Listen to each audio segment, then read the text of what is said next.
ఎవ్వరికి చెప్పనని మీరు ఒట్టేస్తే ఒక సీక్రెట్ చెప్తాను. చెప్పండి. నేనే దావుద్ ఇబ్రాహింని.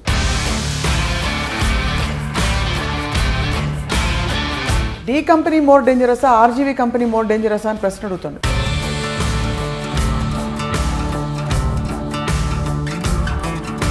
మీ దృష్టిలో దావుద్ ఇబ్రాహిం మంచోడా కాదా? దావుద్ ఇబ్రాహిం చాలా మందికి మంచి చేశాడు, చాలా మందికి చెడు చేశాడు. You don't want to make a film on a change maker like Sachin Tendulkar, but you want to make a film, you insist on making a film on a criminal. మనకి సాంప్రదాయ పట్టుబడినోడే దొంగ అని, పట్టుబడినోడు దొంగ కాదని.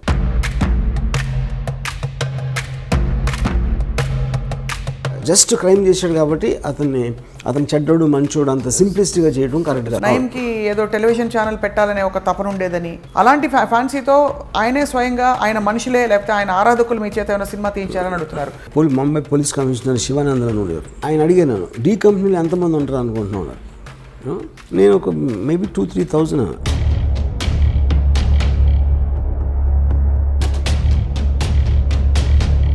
ఇది కనిపించిన ఆరో సింహం. ఇది డి కంపెనీ నుంచి ఫోన్ చేస్తున్నాను, బ్రాండ్ కావాలి అక్కడ. ఎలా ఉంటారు వాళ్ళు? మనకన్నా మామూలుగా ఉంటారు. తెలిసి కూడా ఈ సినిమా తీయాలి, దీన్ని వెబ్ సిరీస్గా కూడా తీయాలని చెప్పి అనుకోవడంలో ఆంతర్యం ఏంటి? కృష్ణుడు ఏం చేశాడు? ఈ ఫెసిలిటేటింగ్ ద వార్. మనుషులకి మంచి చేయడానికి ఏం చేయలేదు కదా కృష్ణుడు అక్కడ. ధర్మ సంస్థాపనార్థాయ సంభవామి యుగే యుగే. దేవుడికి అంత పవర్ ఉండేది, చెడ్డవాళ్ళు ఎందుకు సృష్టించారు?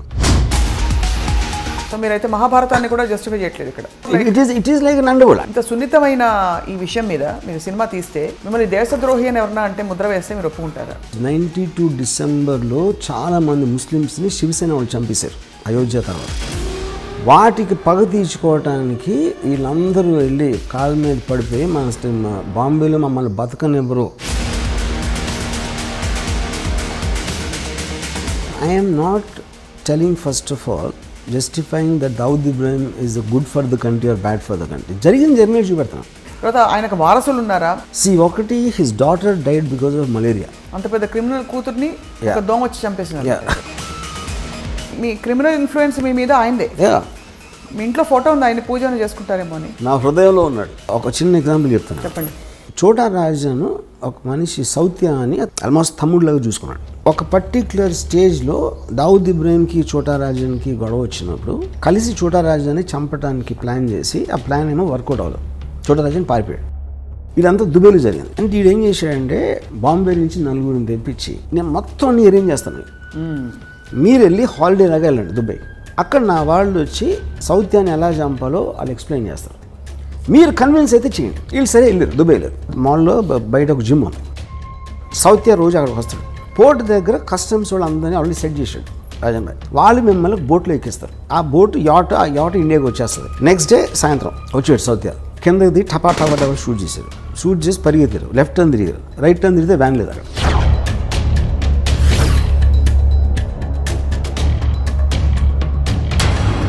My goodness. ఓకే, ఇది ఇంకా నేను మీకు ఉరికినాయి మన ఇంటర్వ్యూ కాబట్టి చాలా తక్కువ చెప్పాను. దీని యాక్చువల్ స్టోరీ చెప్తే కింద పడిపోతారు. Doctor Ram Gopal Varma, PhD in under world. ఒక థీసిస్ ఎవరైనా గౌరవ డాక్టరేట్ ఇచ్చేస్తారేమో నాకు భయంగా ఉంది.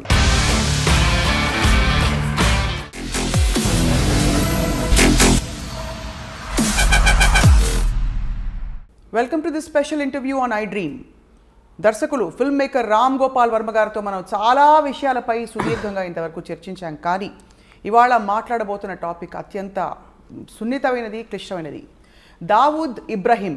ఈ పేరు బహుశా ఫోన్లో స్నేహితులతోనో తెలిసిన వాళ్ళతోనో మాట్లాడడానికి కూడా మనం జంకుతూ ఉంటాం, భయపడుతూ ఉంటాం. ఈ పేరు వినగానే ఎవరు ఎక్కడ ఎలాంటి నిఘా వర్గాలు మనని ట్యాప్ చేస్తున్నారో అనే ఒక భయం కలుగుతుంది.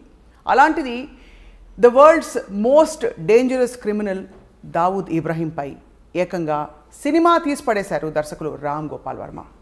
ఇప్పుడు ప్రస్తుతం డి కంపెనీ పేరుతో విడుదలవబోతున్న ఈ సినిమాపై మాట్లాడబోతున్నాం. అండర్ వరల్డ్ అంటే అసలు ఏమిటి తెలుసుకునే ప్రయత్నమే ఇవాల్టి ఈ ప్రత్యేక ఇంటర్వ్యూ.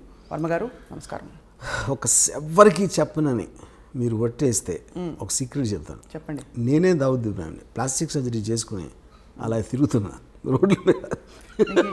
మేము చాలా సీరియస్గా గంభీరంగా మొదలు పెడితే మీరు కనీసం భయం సృష్టించడానికి కూడా మీరు అవకాశం ఇవ్వండి. But see jokes apart, because I studied అంత స్టడీ చేసిన తర్వాత ఆల్మోస్ట్ తనలాగా ఆలోచించడం మొదలుపెట్టాను. అంటే మీరు అని చెప్తారు కదా, ఒక మనిషి ఒక 6 నెలలు ఉంటే వీరు వాళ్ళు అవుతారు, వాళ్ళు వీరు అవుతారు సామెత ఉంది కదా. అలాగే నాకు because I constantly trying to understand, అర్థం చేసుకుని తను ఎలా ఆలోచిస్తాడు, ఎందుకు ఆలోచిస్తాడు అంత రీసెర్చ్ చేసి యాక్చువల్గా నేనే ఫీల్ అవుతున్నాను. అది మామూలుగా మీరు మంచి చెడు అని ఎప్పుడు విభజించారు మనుషుల్ని, కానీ ఇది సూటిగా అడుగుతున్న ప్రశ్న, మీ దృష్టిలో దావుద్ ఇబ్రహీం మంచోడా కాదా? ఇక్కడ పాయింట్, మంచి అనేది మంచి చేస్తారు, చెడు అనేది చెడు చేస్తారు, అంత సింప్లిస్టిక్ డెఫినేషన్ అది. దావుద్ ఇబ్రహీం చాలామందికి మంచి చేశాడు, చాలామందికి చెడు చేశాడు. అప్పుడు మీరేంటి, ఒక సొసైటీ పరంగా మనం ఆలోచించాలా, లేకపోతే ఒక తను చుట్టూ ఉన్న వాళ్ళు తను ఎలా చూసుకున్నాడు దాన్ని బట్టి మనం ఒక మెజర్మెంట్ ఉండాలా, లేకపోతే జస్ట్ లీగల్గా మన డెఫినేషన్ తీసుకుంటే క్రైమ్ చేశాడు కాబట్టి ఒక క్రైమ్ చేసిన వాళ్ళు అందరూ చెడ్డోళ్ళు అనాలా అనేది ఈ 3 పాయింట్స్ మనకు క్లారిటీ కావాలి. సో అఫ్ కోర్స్ ఇల్లీగల్గా అబ్స్కాండింగ్ కేసులో ఉన్నాడు, is a criminal person as per the law is concern. So దాంట్లో అప్పుడు ఈజ్ అ క్రిమినల్.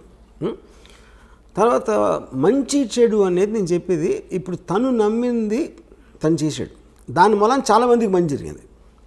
సో మీరు ఒక విషయాన్ని, ఇప్పుడు చెడ్డోడు ఎప్పుడు ఉంటాడు, you're actually justifying. I'm justifying అంటే justifying is not the word, because crime అనేది లీగల్ వర్డ్.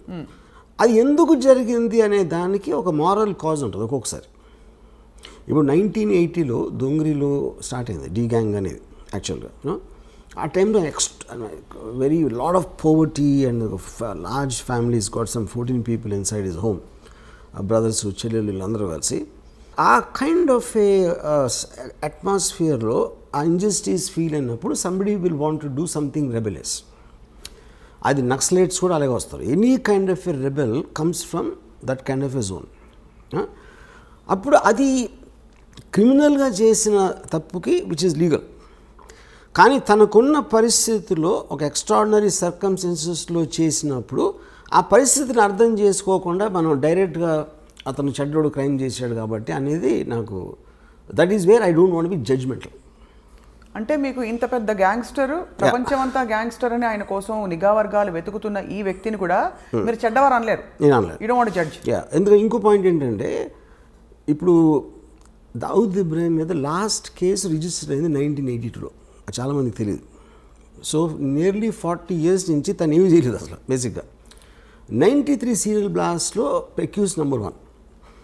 అక్కడ ఏంటంటే 13 ఏళ్ళ ట్రయల్ తర్వాత ఒక్క లింక్ పెట్టలేకపోయారు దావుద్ ఇబ్రహీం దాంట్లో ఇన్వాల్వ్ అయ్యాడు లేదని.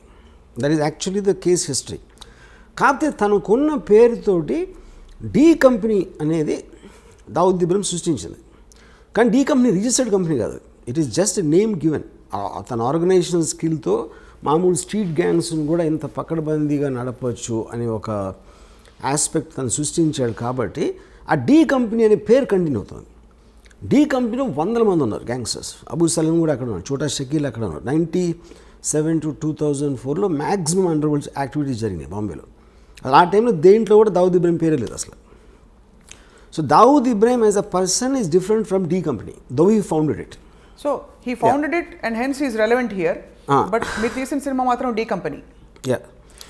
ఎందుకంటే నేను తీసే సినిమా ఏంటంటే basically this is about Dawood Ibrahim very beginning టైంలో అతని బ్రదర్ని చంపిన వాళ్ళ మీద పగ తీర్చుకోవడానికి ఒక ఇది చేశాడు. ఆ ఆస్పెక్ట్ ఒకటే నేను తీసాను D company. And first time బాంబేలో దావుద్ ఇబ్రహీం అని అన్నాడు అని ఒక పేరు రిజిస్టర్ అయింది జనంలో. అది తీసి దాని తర్వాత కంటిన్యూషన్ సిరీస్ లాగా తీస్తున్నాను డి కంపెనీ. కానీ ఇంత అవుట్డేటెడ్ క్రిమినల్ తర్వాత ఆయన మీద కేసు కూడా లేదని చెప్పి ఆయన మీద సడన్గా మీరు స్ఫూర్తి పొంది సినిమా తీసేంత పని అంటే what about him? Because I honestly think is ఎప్పుడైనా సరే ఒక విజనరీ అవసరం ఏ బిజినెస్లో కానీ ఏ దాంట్లో. టాటా బిర్లాలు అలాంటి వాళ్ళు ఉన్నప్పుడు సడన్గా అక్కడికి ధీరుభాయ్ అంబానీ ఒక అతను గుజరాత్ నుంచి వచ్చాడు. అంతకుముందు అంతంత పెద్ద ఇండస్ట్రీస్ వాళ్ళందరూ ఆలోచించి ఒక విజనరీ ఆస్పెక్ట్ తోటి ఈ change the entire industries face in India అక్కడి నుంచి. అంటే ఆల్మోస్ట్ టాటా బిర్లాని మర్చిపోయాం దాని తర్వాత. Same thing what Bill Gates did to IBM, you know.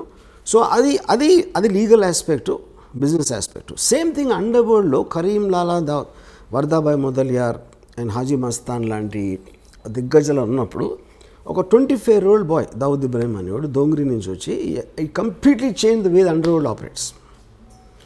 So if I make a film on Veerappan, somebody makes a film on Hitler, అలాగే make a film on Dawood Ibrahim, anybody who made an impact ఏ విధంగా అయినా సరే, I think his material is good for making a film. But as much as it sounds like a repetitive question to you, Ramu garu, you don't want to make a film on a change maker like Sachin Tendulkar. You don't want to make a film on a change maker like Dhirubhai Ambani. But you want to make a film, you insist on making a film on a criminal who has actually harmed the world in many ways. See, lot of people believe Dhirubhai Ambani also has done many things to become that. You know? So ఇప్పుడు మీరు మనకి సామెత కదా, పట్టుబడినోడే దొంగ అని, పట్టుబడినోడు దొంగ కాదని. ఎన్నో పాలిటీషియన్లు చేయొచ్చు, పోలీస్ ఆఫీసర్లు చేయొచ్చు. మనం ఎవరైతే లీగల్గా కరెక్ట్గా వాళ్ళు జైల్లో లేకుండా సక్సెస్ఫుల్ ఉన్నారనుకుంటే వాళ్ళ అందరి వెనకాల కూడా ఒక కథ ఉంటుంది ఏదో ఒకటి. సో నేను ఎంచుకునేది ఏంటి, నాకున్న చాయిస్లో మోస్ట్ డ్రామాటిక్గా అనిపించింది నేను అనుకుంటాను. ప్రతి క్రిమినల్, ప్రతి టెర్రరిస్ట్ కూడా ఒక పని చేసినప్పుడు తన వాళ్ళని ఎవరినో బెనిఫిట్ చేయడానికి చేసుకోవడం అనేది పరిణామం ఉంటుంది. కానీ దట్ స్టిల్ డజంట్ జస్టిఫై. దానికి చట్టాలు ఉంటాయి, పరిధులు ఉంటాయి, ప్రపంచం ఉంటుంది, రూల్స్ అండ్ రెగ్యులేషన్స్ ఉంటాయి. వాటన్నిటిని ఉల్లంఘించి మనుషుల ప్రాణాలతో చెలగాటం ఆడిన వ్యక్తుల మీద. కానీ నేను అదే అంటున్నాను, సి జస్టిఫై అనే మాట కరెక్ట్ కదా అంటున్నాను. ఇప్పుడు if you are not in other person shoes, okay, అవతలోడి షూస్లో మనం లేనప్పుడు అతను ఏం చేశాడు అనే దాని మీద జడ్జ్మెంటల్ అవ్వటం అనేది నేను చేయను. ఎందుకంటే ఆ పరిస్థితిలో నేను ఉంటే నేనేమన్నా చేసేవాడినా. ఫర్ ఎగ్జాంపుల్ మీరు రాడికల్స్ ఉంటారు అనుకోండి, ల్యాండ్ లార్డ్స్ వాళ్ళని తొక్కేసి వాళ్ళని అరాచకాలు చేసేస్తున్నప్పుడు వాళ్ళు ఏదో ఎదురు తిరిగి ఒక ల్యాండ్ లార్డ్ని చంపేశారు అనుకోండి. చంపటం అనేది చట్టరీత్యా నేరం. Of course they will be punished for that. But ఎలాంటి పరిస్థితుల్లో వాళ్ళని కార్నర్ చేస్తే వాళ్ళు అలా చేయాల్సి వచ్చిందో అనే దానికి, that is what I want talking about, moral justification if you care to understand. ఇంకా చాలా సింపుల్ చెప్తాను మీకు. నేను ఒకసారి పోలీస్ ఆఫీసర్ని అడిగినది, ఇప్పుడు క్రైమ్ చేసిన శిక్షించాలని మీరు అంటారు. ఒక రిచ్ మ్యాన్ ఒక పనివాడికి జీతం ఇట్లా, ఓకే, వాడికి ఒక వాళ్ళ mother she's not well and he needs urgently money to pay for the medicine, okay. So వాడు ఈ జీతం ఇవ్వట్లేదు కాబట్టి ఆడేదో ఇంట్లో డబ్బులు కొట్టేసి వెళ్ళిపోయాడు అని పట్టుకున్నారు పోలీసులు. డబ్బులు దొంగిలించడం అనేది నేరం, ఆఫ్ కోర్స్, యూనో. అందుకని అతని చట్టరీత్యా అతను శిక్షిస్తారు ఏదో చేసి. బట్ వాడు ఎందుకు చేశాడు అని మీరు వెనకాలకి వెళ్తే I don't think you'll feel the same thing after that. Though it is still a crime. On paper it's a crime. Yeah. So you find a story behind everything. Yeah. And also you see the point is, ఒక సొసైటీలో ఎన్నో రకాల మంది ఉంటారు. ఇప్పుడు for example political leaders ఉంటారు, ఆయన తాట తీస్తూ ఉంటాడు, ఒకడు ఇంకోటేమో నరికేస్తూ ఉంటాడు, బొక్కలేదో కొడతా అని ఇంకోటి అంటాడు. They don't do anything but they actually using violent rhetoric, you know, which is just an expression of a I mean their anger or whatever you think it is. మనిషి ఏదో కొట్టుకుంటూ ఉంటారు, అప్పుడప్పుడు దెబ్బలాడతారు, కొన్నిసార్లు మర్డర్లు కూడా జరుగుతాయి, కొన్నిసార్లు ఎవరితోనో చంపేస్తారు. All of this are a result of the compelling forces which is happening. అది డబ్బు దొంగిలించడానికి చేస్తున్నారా, మీ పేరు సంపాదించడానికి, పగ తీర్చుకోవడానికి చేస్తున్నారా, లేకపోతే ఒక పొజిషన్లో ఇంకేమీ చేయలేక చేస్తున్నారా అనేది ప్రతి దాని వెనకాల వేరే వేరే కారణాలు ఉంటాయి. ఆ కారణాలని కంప్లీట్గా అర్థం చేసుకోకుండా జస్ట్ క్రైమ్ చేశాడు కాబట్టి అతను చెడ్డోడు మంచోడు అంత సింప్లిస్టిక్గా చేయడం కరెక్ట్ కాదు. ఈ సినిమా అంటే హ్యూమన్ ఇంట్రెస్ట్ స్టోరీ అంటారు. అయితే ఈ సినిమాలో హ్యూమన్ ఇంట్రెస్ట్ యాంగిల్ ఉంటుంది. It's only human interest. Only human interest. Actually this very little action. Almost ఆ పుకార్ ఏదో వచ్చింది నిన్నో మొన్నో, స్వయంగా ఆయనే ప్రొడ్యూస్ చేయించుకున్నారు సినిమా అని చెప్పి, మీ చేత తీయించుకోవాలని చెప్పి. ఇంకెవరు అంటే అలాగే ఉంది, వింటూ ఉంటే అంత గ్లోరిఫైడ్గా వినిపిస్తుంది. గారు, is it true that is he involved in any way? First of all Dawood Ibrahim I think must be around 65 now. తనకి ఇప్పుడు కొత్తగా వైట్ వాష్ చేసుకునే అవసరం లేదు పేరు, అది ఒక పాయింట్. రెండోది, నేను చేస్తున్నది ఏది తను చేసింది చేయలేదని చెప్పడం కానీ, తను చెయ్యింది చేశాడని చెప్పడానికి ఈ సినిమా ఉద్దేశం కాదు. ఈ film actually it is more or less. For example he killed a person called Alamzeb 1983లో 82-83లో. ఆలంజేబ్ అని ఒక అతన్ని మర్డర్ చేశాడు అని వినటానికి ఒకలాగా ఉంటుంది. అసలు ఆలంజేబ్ ఎవడు, వాడేం చేశాడు, ఎందుకు చంపాడు అని మీరు తెలుసుకున్నప్పుడు అది హ్యూమన్ యాంగిల్ అవుతుంది. అప్పుడు ఆ ఇద్దరు వ్యక్తులు ఎవరు, ఎలాంటి వాళ్ళు, వాళ్ళ బ్యాక్గ్రౌండ్ ఏంటి, వీళ్ళకున్న రిలేషన్షిప్ ఏంటి, అసలు వాళ్ళ మధ్యన ఏం జరిగింది, ఇవన్నీ మీరు తెలుసుకోకుండా కేవలం ఒకడు మర్డర్ చేశాడు కాబట్టి ఆడు మంచోడ చెడ్డోడ అనేది I think that is what I'm trying to fight. So ఇదంతా మీరు ఏంటి అందరు థింకింగ్ మార్చాలనుకుంటున్నారా? ప్రధాన వెనకాల ఉంటుంది లేదో ఎంటర్టైన్మెంట్ వాల్యూ అంటారా? I want to tell the story. I just am interested in understanding human emotions. Right. Yeah. And I'm coming back to the same question, Ramu garu. ఇప్పుడు ఒక చిన్న ఎగ్జాంపుల్ చెప్తాను మీకు. మనందరూ ఎన్నది ఏంటంటే ఒక సెకండ్ వరల్డ్లో నాజీ కాన్సన్ట్రేషన్ క్యాంప్స్లో జరిగిన ఘోరాతి ఘోరమైన థింగ్ అది ఇంతవరకు ప్రపంచంలో ఎప్పుడు జరగలేదు. వాళ్ళు తిండి పెట్టకుండా అస్థి పంజరాల్లాగా వాళ్ళు అయిపోయి వాళ్ళ గోతులు వాళ్ళే తీసుకోవాలి, వాళ్ళు చచ్చిపోవటం. ఎందుకంటే ఎక్కడ గొయ్యి తీసుడు అవ్వడు లేడు కాబట్టి వాళ్ళు రాగానే ఫస్ట్ వాళ్ళతో గొయ్యి తవ్వించారు. తవ్వించి ఇంకా వాళ్ళకి వాళ్ళు చూసుకోలేని పరిస్థితికి వచ్చేసరికి అందరినీ గోతు దగ్గర నిలబెట్టి గన్తో షూట్ చేసి వాళ్ళు గోతులు పడిపోయిన తర్వాత పాతిపెట్టారు. ఇది వింటే అసలు మనకి ఒళ్ళు అసలు ఎలాంటి మనుషులు ఇది చేస్తారు, చేయగలుగుతారు. ఒకటి చేశారు కానీ వాళ్ళు మనలాంటి మనుషులే కదా, మనం ఇప్పుడు చేయగలుగుతాం, చేయలేం.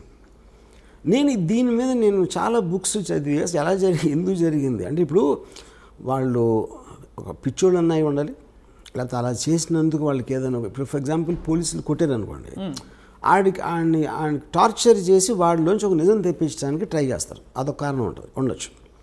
Coming back to the concentration camps, నేను ఫైనల్గా ఏం రియలైజ్ అయ్యానంటే, ఇప్పుడు హిట్లరు టోటల్గా జ్యూస్ అందరినీ జర్మనీలోంచి పంపించారు. అందరినీ కలెక్ట్ చేసుకుని హోల్డింగ్ ఏరియాలో పెట్టి ఒక చోట అక్కడి నుంచి ట్రాన్స్పోర్ట్ చేయాలనేది ఫస్ట్ డెసిషన్. ఓకే, ఈ డెసిషన్ ఎక్కడ బెడిచుకొట్టిందంటే, ఈ పోలాండ్ తోటి వార్ స్టార్ట్ అయింది, అక్కడి నుంచి గ్రేట్ బ్రిటన్ అటాక్ చేసింది. సడన్గా మొత్తం ట్రాన్స్పోర్టేషన్ అంతా కొలాప్స్ అయిపోయి వీళ్ళని ట్రాన్స్పోర్ట్ చేసే పరిస్థితి పోయింది. పోయేసరికి ఆల్రెడీ కలెక్ట్ చేసి అందరూ వచ్చేస్తున్నారు కాబట్టి వాళ్ళకి పెట్టడానికి వార్ జరుగుతుంది. మొత్తం అందరూ సోల్జర్స్ అందరూ వార్లో బిజీగా ఉన్నారు. వీళ్ళని గార్డ్ చేయడానికి మనుషులు లేరు. అప్పుడు ఏం చేశారంటే, చాలా స్ట్రిక్ట్ పనిష్మెంట్ ఇవ్వకపోతే వాళ్ళు భయపడరు. లైన్లో నుంచోండి అంటే నుంచోట్లేదు అనుకోండి, మీరు 3-4 సార్లు చెప్తారు. కానీ ఉన్న 4-5 గార్డులు 100 మందిని చేయాలి అంటే ఎవరన్నా లైన్లో నుంచోపోతే టపాక్కని షూట్ చేసి పడేసారు. ఆ భయంతో చచ్చినట్టు లైన్లో నుంచోవాలనేది పాయింట్. రేషన్స్ లేవు, తిండి లేదు, బయట నుంచి రావట్లేదు. అందుకని ఏం చేశారంటే, ఉన్న దాంట్లో సర్దుకోవాలి కాబట్టి చిన్న బ్రెడ్ మొక్క, ఒక చిన్న సూప్ ఏదో ఇచ్చారు. ఆబ్వియస్లీ అది న్యూట్రియంట్ సరిపోదు కాబట్టి the kept on becoming thinner and thinner. తర్వాత లేబర్ వచ్చి గోతులు తవ్వటానికి వాళ్ళు లేరు కాబట్టి ముందు ట్రైన్ దగ్గరనే వాళ్ళతో ఫస్ట్ గోతి తవ్వి చేసుకుని, ఎందుకంటే తర్వాత వాళ్ళకు కూడా శక్తి ఉండదు తవ్వటానికి. ఇవన్నీ ప్రిపరేషన్ చేసి ఇది చేశారు. సో ఇవన్నీ మీరు అన్నారనుకోండి, మీరున్నా నేనున్నా అదే చేసేవాడు. ఏది ఆ పరిస్థితికి తీసుకొచ్చింది ఎవరు? హిట్లర్. ఒక డెసిషన్. హిట్లర్ ఆ డెసిషన్ ఇలా చంపాలని చేసాడా? చేయలే. తను అనుకున్నది ఏదో వర్కౌట్ అవ్వలేదు అక్కడ. So every decision will create situations which not are necessary in your control after some time. You know, అప్పుడు నేను ఈ బుక్ మొత్తం చదివితే నాకు వాళ్ళ మీద కూడా జాలేసింది. ఇది ఎవరైతే ఇదంతా చేశారో యూనో ఆ డెసిషన్స్ తీసుకోవడానికి. అప్పుడు కేట్ విన్స్లెట్ది రీడర్ అనే ఒక టెరిఫిక్ సినిమా వచ్చింది. She worked as a guard in one of these camps మాట. ఫైర్ యాక్సిడెంట్ జరిగితే ఎవరు తప్పించుకోవట్టుకుండా ఉండటానికి తను తీల ఏది మన అదే ప్రిజనర్స్ తప్పించుకోకుండా చెయ్యాలని అమ్మాయిది జాబ్ అక్కడ. ఎప్పుడైతే గేట్లు తీయలేదో వాళ్ళు చచ్చిపోయారు. దాని మీద కోర్ట్ ట్రయల్ జరిగినప్పుడు వాట్ వర్ యూ డూయింగ్ అంటే, I was doing my job అంది. నాకు నా గవర్నమెంట్ ఇచ్చిన జాబు ఎట్టి పరిస్థితుల్లోనూ వీళ్ళని తప్పించుకోవడానికి వీల్లేదు. అప్పుడు ఇలాంటి పరిస్థితి వచ్చినప్పుడు ఆ డెసిషన్ సొంతంగా తీసుకోవచ్చా తీసుకోలేరా అనేది పాయింట్ అక్కడ. ఇవన్నీ అంటే వీటికి మీరు ఇస్తున్న జస్టిఫికేషన్ అండర్స్టాండ్, ప్రధాని వెనకాల ఒక కారణం ఉంటుంది, ఒక ఒక ఆంతర్యం ఉంటుందని చెప్పి, బట్ దాన్ని దీంతో ఒక విల్లింగ్గా కావాలని వచ్చి ఒక పవర్ కోసం ఎస్టాబ్లిష్ చేసుకున్న ఒక క్రిమినల్, ఒక గ్యాంగ్స్టర్ ఇప్పటికి కూడా ప్రపంచం వెతుకుతుంది ఆయన కోసం. సో అటువంటి సినిమా మీరు తీశారంటే ఖచ్చితంగా 2 కారణాలు ఉండాలి. ఇప్పుడు నయీం గురించి విన్నప్పుడు కూడా నయీంకి ఏదో టెలివిజన్ ఛానల్ పెట్టాలనే ఒక తపన ఉండేదని, ఆయన టీవీలో కనిపించడానికి ఇష్టం అని, అలాంటి ఫ్యాన్సీస్ వాళ్ళకు ఉంటాయని చెప్పి గ్యాంగ్స్టర్స్కి, అలాంటి ఫ్యాన్సీతో ఆయనే స్వయంగా ఆయన మనుషులే లేకపోతే ఆయన ఆరాధకులు మీ చేత ఏమైనా సినిమా తీయించారని అడుగుతున్నారు. మొన్న కూడా ఎక్కడో ఇంటర్నెట్లో వైరల్ అయింది ఈ మాట. Is it right? Is it true? That's not true. First of all gangster అనేది ఒక వర్డ్. అది గ్యాంగ్స్టర్ అనే దాని మీనింగ్ ఏంటి? ఒక గ్యాంగ్ని నడిపేవాడు, లేకపోతే గ్యాంగ్లో పనిచేసేవాడు. ఆయన కాదా gangster? Gang is organise, of course organise crime అనేది గ్యాంగ్స్టర్ బేసిక్గా. ఆర్గనైజ్ క్రైమ్ అంటే ఏంటంటే మీ తెలివితోటి క్రైమ్ చేస్తా కూడా తప్పించుకునేలాగా ఒక సిస్టమ్ క్రియేట్ చేయటాన్ని ఆర్గనైజ్ క్రైమ్ అంటారు. లేకపోతే మామూలు క్రైమ్ అది, అప్పటికప్పుడు ఏదో అనుకునే ఒకళ్ళిద్దరు చేసేది. ఒక గ్రూప్ ఆఫ్ పీపుల్ కూర్చుని ప్లాన్ వేసి ఇలా చేస్తే మనం పట్టుబడం, ఇలా చేస్తే మనం పైకి వస్తాం, ఇలా చేస్తే అలా అవుతుంది అని ఒక ప్లాన్ ప్రకారం ఒక గ్రూప్ ఆఫ్ పీపుల్ చేయటాన్ని ఆర్గనైజ్ క్రైమ్ అంటారు. So for example D company ఉందనుకోండి. డీ కంపెనీ నేను ఒక 1999-2000లో ఒక ముంబై పోలీస్ కమిషనర్ శివానందన్ అని ఉండేవారు. ఆయన అడిగాను, డీ కంపెనీలో ఎంతమంది ఉంటారు అనుకుంటున్నాను. నేను ఒక మేబీ 2-3,000, మ్యాక్సిమం 20 మంది ఉంటారు. నాకు షాక్ అది. అంటే ఎందుకంటే ఎంత ఎక్కువ మంది ఉంటే న్యూస్ బయటకు వచ్చేటం అంత ప్రమాదం ఉంటుంది. అన్ని నోళ్ళు మూయించాలి, అన్ని నోళ్ళని కంట్రోల్ చేయాలి. అది చాలా క్లోజ్ గ్రూప్ ఉంటుంది. కానీ డీ కంపెనీ కోసం పనిచేసే వాళ్ళు వేలల్లో ఉంటారు. కానీ వాళ్ళు ఎవ్వరికి కూడా డీ కంపెనీకి పనిచేస్తున్నట్టు తెలియదు చాలామందికి దాంట్లో. Which is the whole power of an organization. They don't know their employer. అంటే ఇది కంపెనీ ఉండొచ్చు. ఫర్ ఎగ్జాంపుల్ నా దగ్గరికి ఒక ప్రొడ్యూసర్ వస్తాడు. ఆ ప్రొడ్యూసర్ వచ్చి నేను మీద సినిమా తీస్తానంటాడు. సో ప్రొడ్యూసర్ పేరు ఏదో ఉందాడు, అది సపోజ్ అటు సినిమా తీస్తాడు. సినిమా అనేది లీగల్ బిజినెస్. అప్పుడు నేను తీస్తాను సినిమా, కానీ అతను డీ కంపెనీ మనిషి. కానీ నేను పనిచేసేది ఎవరికి? ఇతనికి. ఇప్పుడు మీరు కలిసిన ప్రతి ఒక్కరు వాళ్ళ బ్యాక్గ్రౌండ్ మీకు తెలియదు కదా, తెలియడానికి ఛాన్సే లేదు కదా, you know. So this is how సట్లీ it operates. ఇప్పుడు అలా మీ ఎంప్లాయర్ మీకు తెలియదేమో? తెలీదు, ఎవరికి తెలియదు. బాంబేలో చాలాసార్లు మీకు ఇలాగా భరత్ భాయ్ షా కేసులో చోరీ చుప్కే సల్మాన్ ఖాన్, ప్రీతి జింటా, రాణి ముఖర్జీ అలాంటి యాక్టర్స్ ఉన్న పిక్చరు నాజీం రిజ్వీ అని ఒకటి ప్రొడ్యూస్ చేశాడు. భరత్ భాయ్ ఫిల్మ్ ఫైనాన్షియల్, ఆయన ఎన్నో సంవత్సరాల నుంచి చేస్తున్నాడు. నాజీం రిజ్వీ అండర్ వరల్డ్ మనిషి అని సినిమా సగమయ్యేది తెలిసి, అది ఎవరో చెప్పారు. కానీ అండర్ వరల్డ్ మనిషి అంటే ఏంటి అసలు అర్థం ఏంటి? అది చెప్పండి. అండర్ వరల్డ్ మనిషి అంటే మీరు డైరెక్ట్గా క్రైమ్ చేసే వాళ్ళు ఒకళ్ళు ఉంటారు. అంటే డైరెక్ట్ క్రైమ్ అంటే ఏంటి? లీగల్ డెఫినేషన్లో. సెకండ్ డిగ్రీ వాళ్ళేమో వాళ్ళు వాడుకుంటారు, అది కొంచెం ఫోన్ చేసి చెప్పారా అని. వాడు చేయడు. కాకపోతే implying the threat, D company వాళ్ళు నాకు తెలుసు అనే ఒక ఇన్ఫర్మేషన్ తోటి ఇంటిమిడియేట్ చేయటం అదొక పద్ధతి. మూడోది, మీరు లీగల్గా చేయలేని పనులు కొన్ని వాళ్ళు మీకోసం ఇల్లీగల్గా చేస్తారు. మీ బుక్స్లో అన్నిట్లో అలా ఉంటుంది. కానీ మీరు వేరేగా చేసేయని వాళ్ళు ఒక సెపరేట్ టీంతో వాళ్ళు చేస్తారు. ఓకే, ఫర్ ఎగ్జాంపుల్ లీగల్గా మీరు ఇంపోర్ట్ చేసుకున్నారు అనుకోండి, ఒక 100 వీసీఆర్లు ఆ టైంలో చెప్తున్నాను, ఇల్లీగల్గా 500 వీసీఆర్లు వస్తాయి. 500 వీసీఆర్లు డీ కంపెనీ వాళ్ళు పంచుకుని వాళ్ళు చేసి మీరు ఫెసిలిటేట్ చేసినందుకు మీకు కొంత ఇస్తారు, మిగతా వాళ్ళు తీసుకుంటారు. సో డైరెక్ట్గా ఎవడైతే కంపెనీలో ఉన్నాడో వాడు చేయలేదు, అది వాడు దాన్ని అమ్మలేదు, వాడు కొనలేదు, ఫెసిలిటేట్ చేశాడు అంతే. ఆ ఫెసిలిటేషను 100 వీసీఆర్లు పోతే 500 వీసీఆర్లు వచ్చినాయి అని తెలుసుకోవడం అనేది చాలా కష్టం. సో ఇప్పుడు ఈ లింక్స్ మీద లింక్స్, ఇప్పుడు ఒక మర్డర్ ఉందనుకోండి, ఇప్పుడు ఎవడో ఒక ఎక్కడో కలుస్తాడు, ఒక జైలు, ఒక్కొక్కసారి జైల్లో అవ్వచ్చు, ఇంకొకసారి ఎక్కడో ఒక స్మాల్ టౌన్లో ఒక పని ఉంది చేస్తావా అంటాడు. ఏంటండి ఇలా జస్ట్ బాంబే వచ్చి నీవు చిన్న గన్ వేస్తాం, ఫలానా ఒక్కడిని షూట్ చేయాలి. అని ఆడికి డబ్బులు ఆఫర్ ఇస్తాడు. వాడేంటి వీడు మాట్లాడేవాడు రషీద్ అనేవాడు అబ్దుల్ అనేవాడు చెప్పాడు అన్నవాడు. ఈ రషీద్ అసలు బాంబే రాడాడు. ఈ అబ్దుల్ని ట్రైన్ ఎక్కించి పంపుతాడు. ఈ అబ్దుల్ అక్కడ దిగి నువ్వు ఫలానా హోటల్లో అక్కడ స్టేషన్ బయట ఎలా ఉంటుంది అక్కడ ఉండవు. మళ్ళీ అక్కడ ఫోన్ వచ్చి నువ్వు బయటకు వచ్చి బాండ్రా బస్ స్టాండ్ దగ్గర నువ్వు వెళ్ళు, అక్కడ గ్రీన్ షర్ట్ బ్లాక్ ప్యాంట్ వేసుకుని అక్కడ కనిపిస్తాడు. ఆడికి నీ పేరు మల్బార్ అని చెప్పి అంటాడు. ఆడు వెయిట్ చేస్తున్నాడు. ఆడ అసలు పేరేమో తక్కువ మీద ఉంటుంది, ఆడేమో సలీం అని చెప్పాడు. వీళ్ళిద్దరి దగ్గరికి ఒక బురకా వేసుకున్న ఆవిడ వచ్చి ఒక చిన్న ప్యాకెట్ ఇచ్చారు. ఈ బురకా ఆవిడ ఎవరో వాళ్ళకి తెలియదు, వాళ్ళెవరో బురకా ఆవిడకి తెలియదు. వాళ్ళు వెళ్ళి ఎక్కడో తీసి దాన్ని ఓపెన్ చేస్తే దాంట్లో ఒక చిన్న కంట్రీ పిస్టల్ ఉంటుంది. ఉండి అక్కడి నుంచి నువ్వు ఫలానా చోట టెలిఫోన్ బూత్ దగ్గర వేయచా ఫోన్ వస్తుంది. వచ్చేసరికి నువ్వు జూహుకి వెళ్ళి ఫలానా ఒక బ్రౌన్ బంగ్లో ఉంటుంది, దాని బయట ఇలాంటి కారు ఉంటుంది. ఒకడు వస్తాడు, ఒక బట్టతల్లుడు, అతన్ని షూట్ చేసి మీరు వెళ్ళిపోయి ఈ 2 గన్స్ ఫలానా క్రీక్ దగ్గర నాలా ఉంది, ఆ నాలా దగ్గర ఒక చిన్న ఆ చెట్లు ఉంటాయి, అక్కడ ఒక ఇలాంటి దగ్గర పెట్టేసి వెళ్ళిపోయాడు. వీళ్ళు అది చేసి అక్కడ పెట్టేసి అక్కడ ఒక ప్యాకెట్లో కొంత డబ్బు ఉంటుంది, అది తీసుకుని వెళ్ళిపోయారు.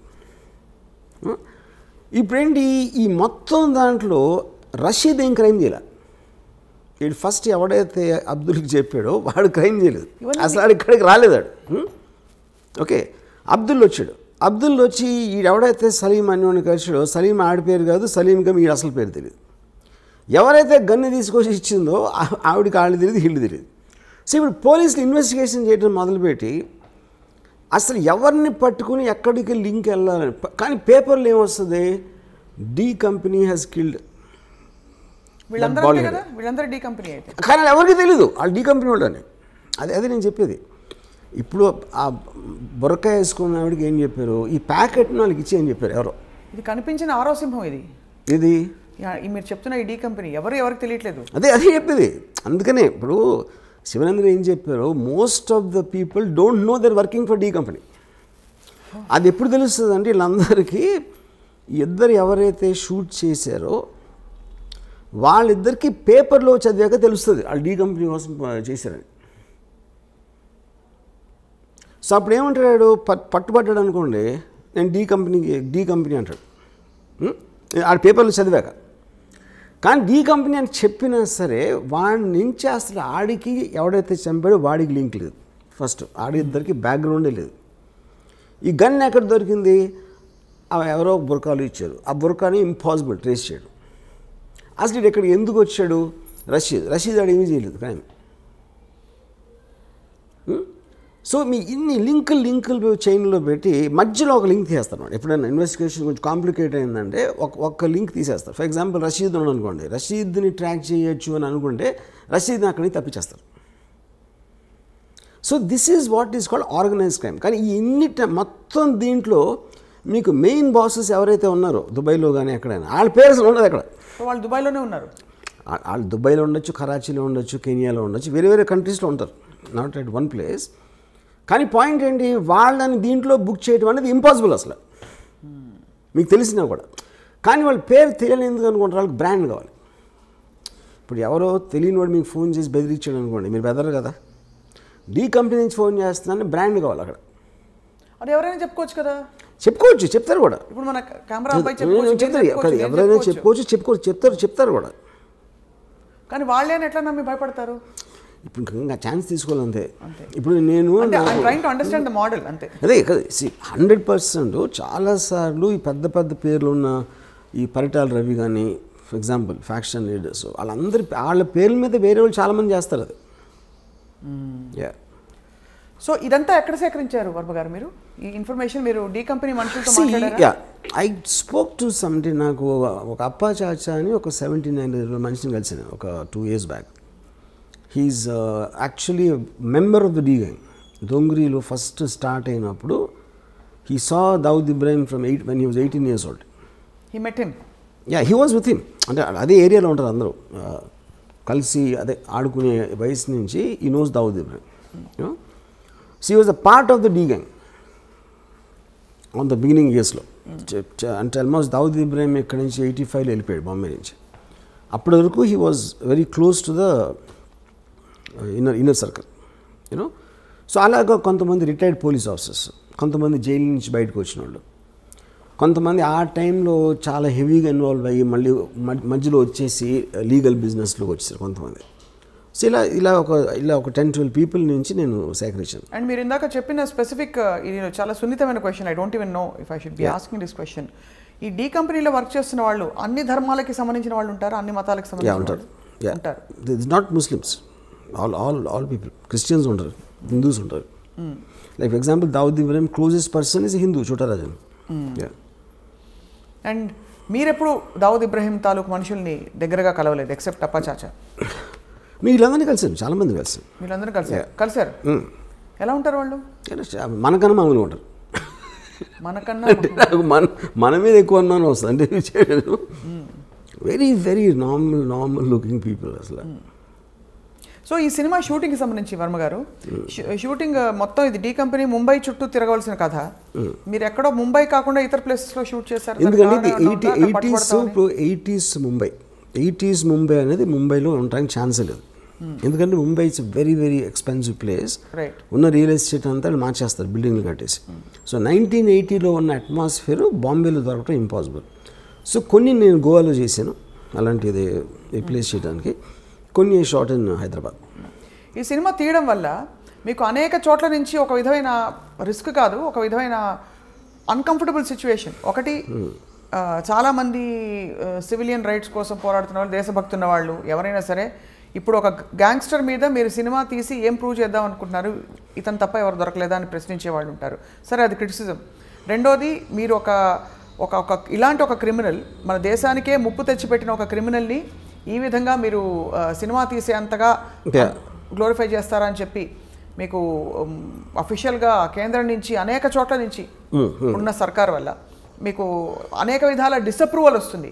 తెలిసి కూడా ఈ సినిమా తీయాలి, దీన్ని వెబ్ సిరీస్గా కూడా తీయాలని చెప్పి అనుకోవడంలో ఆంతర్యం ఏంటంటే, ఇప్పుడు పాయింట్ ఏంటంటే క్రైమ్ అనేది it's a fascinating thing for everybody. ఎందుకంటే మీరు పొద్దున్న టీవీలో న్యూస్ చూసినా సరే, పేపర్ చదివినా సరే, మ్యాక్సిమం 80% క్రైమ్ న్యూస్ కవర్ చేస్తారు. ఇవాళ మొత్తం వెబ్ సిరీస్లో the most famous is Narcos, which is do with gangsters and underworld. Okay, so ఇన్హెరెంట్గా మనకున్న బోరింగ్ లైఫ్స్ నుంచి we're always attracted to study and understand or relish such people. So the attraction towards violent people, including Mahabharatam. See, Mahabharatam also, they're not gods, no, they're power politics and they use lot of violence and God, but Krishna ఏం చేశాడు? He was facilitating the war. అది మనుషులకి మంచి చేయడానికి ఏం చేయలేదు కదా కృష్ణుడు అక్కడ. మహాభారతం కాన్సెప్ట్ అని చెప్పి ధర్మ సంస్థాపనార్థాయ సంభవామి యుగే యుగే. అదే బట్ ధర్మ సంస్థాపన రావడానికి ఫస్ట్ ఆఫ్ ఆల్ దేవుడే సృష్టించినప్పుడు కౌరవులు ఎందుకు సృష్టించడం? అసలు ముందు నుంచే పాండవులను పెట్టచ్చు కదా. పాండవుల్ని కౌరవుల్ని క్రియేట్ చేసి అంతమందిని చంపి వార్లు క్రియేట్ చేసి అంతమందిని దుఃఖంలో పెట్టేసి దాని తర్వాత ధర్మ సంస్థాపన ఏంటి? ఇంకా ముందే పెట్టచ్చు కదా. ముందే అసలు చెడ్డవాళ్ళు లేకుండా అదే కదా దేవుడికి అంత పవర్ ఉండేది. చెడ్డవాళ్ళు ఎందుకు సృష్టించాలంటున్నాం అంటే ఇలా జరిగితే ఇలా ఉంటాయి పర్యవసానాలని మనిషికి చెప్పడానికి ఈ యుగంలో చెప్పాల్సిన అవసరం ఉంది. ముందు నుంచి మంచి పేరు అయిపోయింది కదా పని. సో మీరైతే మహాభారతాన్ని కూడా జస్టిఫై చేయట్లేదు ఇక్కడ. Mahabharatam is just about power politics.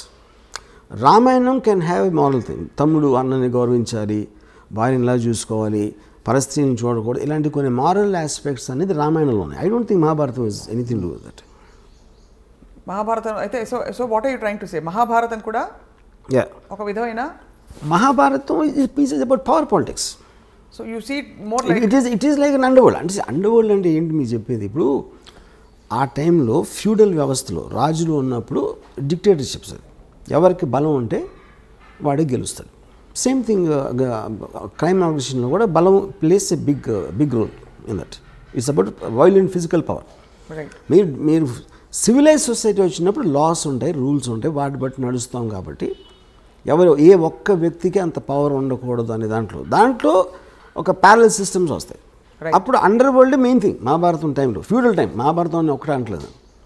రాజుల టైంలో బలం ఉన్నోడిదే రాజ్యం అన్నదానికి ఒక క్రిమినల్ ఆర్గనైజేషన్కి ఏమీ డిఫరెన్స్ లేదు. సో మొత్తం మీద వర్మ గారు ఈ సినిమా కాస్టింగ్లో కానీ కీలకమైన పాత్రధారుల్లో మీరు ఏమన్నా ప్రత్యేకమైన బాడీ లాంగ్వేజ్ ఇవన్నీ స్టడీ చేయడానికి మీ రీసెర్చ్ కానీ ఎక్కడి నుంచి దొరికింది? బికాస్ దావుద్ ఇబ్రాహీంకి సంబంధించి 1-2 ఫోటోలు తప్ప ప్రపంచం ఆయన చూడలేదు సరే. అండ్ ఇంకొక సూట్ సరే ఇది అయ్యాక రెండో సూటి ప్రశ్న. సో మీరు ఎక్కడి నుంచి చేశారు ఈ రీసెర్చ్ అంతా కూడా to make people believe that this is perhaps what Dawood Ibrahim look like? See anybody ఒక మనిషి ఫర్ ఎగ్జాంపుల్ నేను when I did on Veerappan you know నేను సినిమా తీసే టైంకి వీరప్పన్ పోయి ఆల్రెడీ 10 ఏళ్ళు అయిపోయాయి ఆర్ మోర్. సో ఏది మీరు చేసినా you when in the research most authentic sources మీకు సాధ్యమైనంత వరకు. ఇప్పుడు నిజం అనేది బిలీవబుల్గా ఉండాలి. నిజం అనేది ఎవరికి తెలియదు ఎప్పటికీ, ఎందుకంటే మీరు ఆ టైంలో మీరు లేరు, అది చేసినప్పుడు మీరు లేరు. అలాంటప్పుడు మీరు రిపోర్ట్ చేసిన, ఒక కథ రాసిన, ఒక కాలం రాసిన, సినిమా తీసిన, the way your piecing it together it should sound truthful you know. So ఇప్పుడు నేను సపోజ్ 5 అడిగినాను అనుకోండి దావుద్ ఇబ్రాహీం గురించి, 5 వర్షన్స్ చెప్తున్నారు అతను ఎలాంటి అతను. ఒక 3 చెప్పండి మాకు. అంటే ఒకడేమో అసలు నాకు అది చాలా పిరికోడు అండి, మీడియా చేసింది, అసలు అడిగి ఏమీ లేదు అని చెప్పాడు ఒకడు. ఇంకోడు అంత తెలివైనడు అసలు ప్రపంచంలో ఉన్నాడు అని చెప్పాడు ఒకడు. ఇంకోడేమో అసలు తన చేతికి మట్టకుండా చేస్తాడు, అసలు చాలా పెద్ద మ్యానిపులేటర్ అని చెప్పాడు. ఇంకోడెవడో అసలు అంత దావుద్ ఇబ్రాహీం పేరు మీద చేశారని వేరే వాళ్ళు, అతని ఏదో అమాయకుడు అని చెప్పాడు. ఇంకోడేమో అసలు అంతకన్నా డేంజరస్ మనిషి అసలు ప్రపంచంలో అని చెప్పాడు. సో ఈ 5 వేరే పాయింట్స్. నా పాయింట్ ఏంటంటే అతను ఈ 5 కాకపోవచ్చు, 5 కూడా అవ్వచ్చు, ఏది డిపెండింగ్ ఆన్ ద టైం. ఎవరు ఏ పరిస్థితుల్లో కలిశారు, ఎప్పుడు కలిశారు అన్న దాని మీద మనకి మనుషుల మీద ఇంప్రెషన్స్ ఫామ్ అవుతాయి. అవును, కరెక్ట్. మీరు క్యారెక్టరైజేషన్ ఇస్తున్నప్పుడు ఎవరేం చెప్పినా కూడా దావుద్ ఇబ్రాహీం గొంతు సన్నగా ఉందనుకోండి, క్యా బేటా కైసా హై అని ఉందనుకోండి, ఒక పెద్ద గ్యాంగ్స్టర్ని మీరు అలా చూపించలేరు, గంభీరంగా చూపించాలి. ఒకలాంటి ఒక లుక్, ఒక విధమైన ఏం చెప్పాలి, ఒక హీరోయిక్ ఇది కల్పించక తప్పదు. ఎందుకంటే మనకు తెలిసిన దావుద్ ఇబ్రాహీం ఆయన చాలా గ్లామరస్, పార్టీ లవింగ్ పర్సన్ అని రకరకాల విషయాలు తెలుస్తుంటాయి. సో ఇవన్నీ ఎలా మీరు సమకూర్చారని అది సిద్ధం చేయి. అప్పుడు మీరు మాట్లాడుతున్నప్పుడు ఎవరితో అయితే మీరు మాట్లాడుతున్నారో వాళ్ళు చెప్పే డీటెయిల్స్ కొన్ని ఉంటాయి. ఆ డీటెయిల్స్ ఎవరు మామూలు ఎవరు చెప్పలేరు డైరెక్ట్గా. ఉదాహరణకి నేను ఈ అప్పా చాచాని, ఈ సాబిర్ని చంపేసినప్పుడు ఫాదర్ ఎట్లా రియాక్ట్ అయ్యాను. ఫాదర్ హెడ్ కానిస్టేబుల్, చుప్చాప్ కోనేమే బయటికి అయినా, జస్ట్ రూమ్లో మూల కూర్చుని ఉండిపోయాలి, ఎందుకంటే దొంగరి ఏరియాలో జరుగుతూనే ఉంటాయి దాన్ని. ఇప్పుడు రూమ్లో మూల కూర్చుంటాం అనే డీటెయిల్ నాకు చాలా ఇంట్రెస్టింగ్ అనిపించింది. సెంటర్లో రూమ్ మధ్యలో కూర్చుంటానికి, మూల కూర్చోటానికి ఏదో ఒక తేడా ఉంది అక్కడ యూనో. అంటే ఆల్మోస్ట్ ఎవరి దారిలోకి రాకుండా ఆయన ఒక్కరే కూర్చుని. ఓకే, సో ఆ పాయింట్ ఏంటంటే అప్పుడు చెప్పే విధానంలో ఇలాంటి డీటెయిల్స్ తోటి మనకి ఒక ఇది వస్తుంది యూనో. ఇప్పుడు వీరప్పన్ గురించి నాకు ఒక పోలీస్ ఆఫీసరు ముద్దుమలై ఫారెస్ట్లో ఎప్పుడు కలిసినప్పుడు చెప్పాడు, సరే వీరప్పను పులి మీద తిరుగుతూ ఉంటాడని చెప్పాడు. ఆ మాట చెప్పగానే మనకు ఫస్ట్ పోతుంది ఎవరు అతను, అక్కడ లోకల్ మనిషి, పోలీస్ ఇన్స్పెక్టరు, అయినా కూడా వీరప్పని పులి మీద తిరుగుతాడంటే అది ఒకవేళ నిజంగా తిరిగినా మనం నమ్మం. సో నిజం అనేది నమ్మబుల్గా ఉండాలి, అంతేగాని అది నిజమని కాదు బేసిక్గా.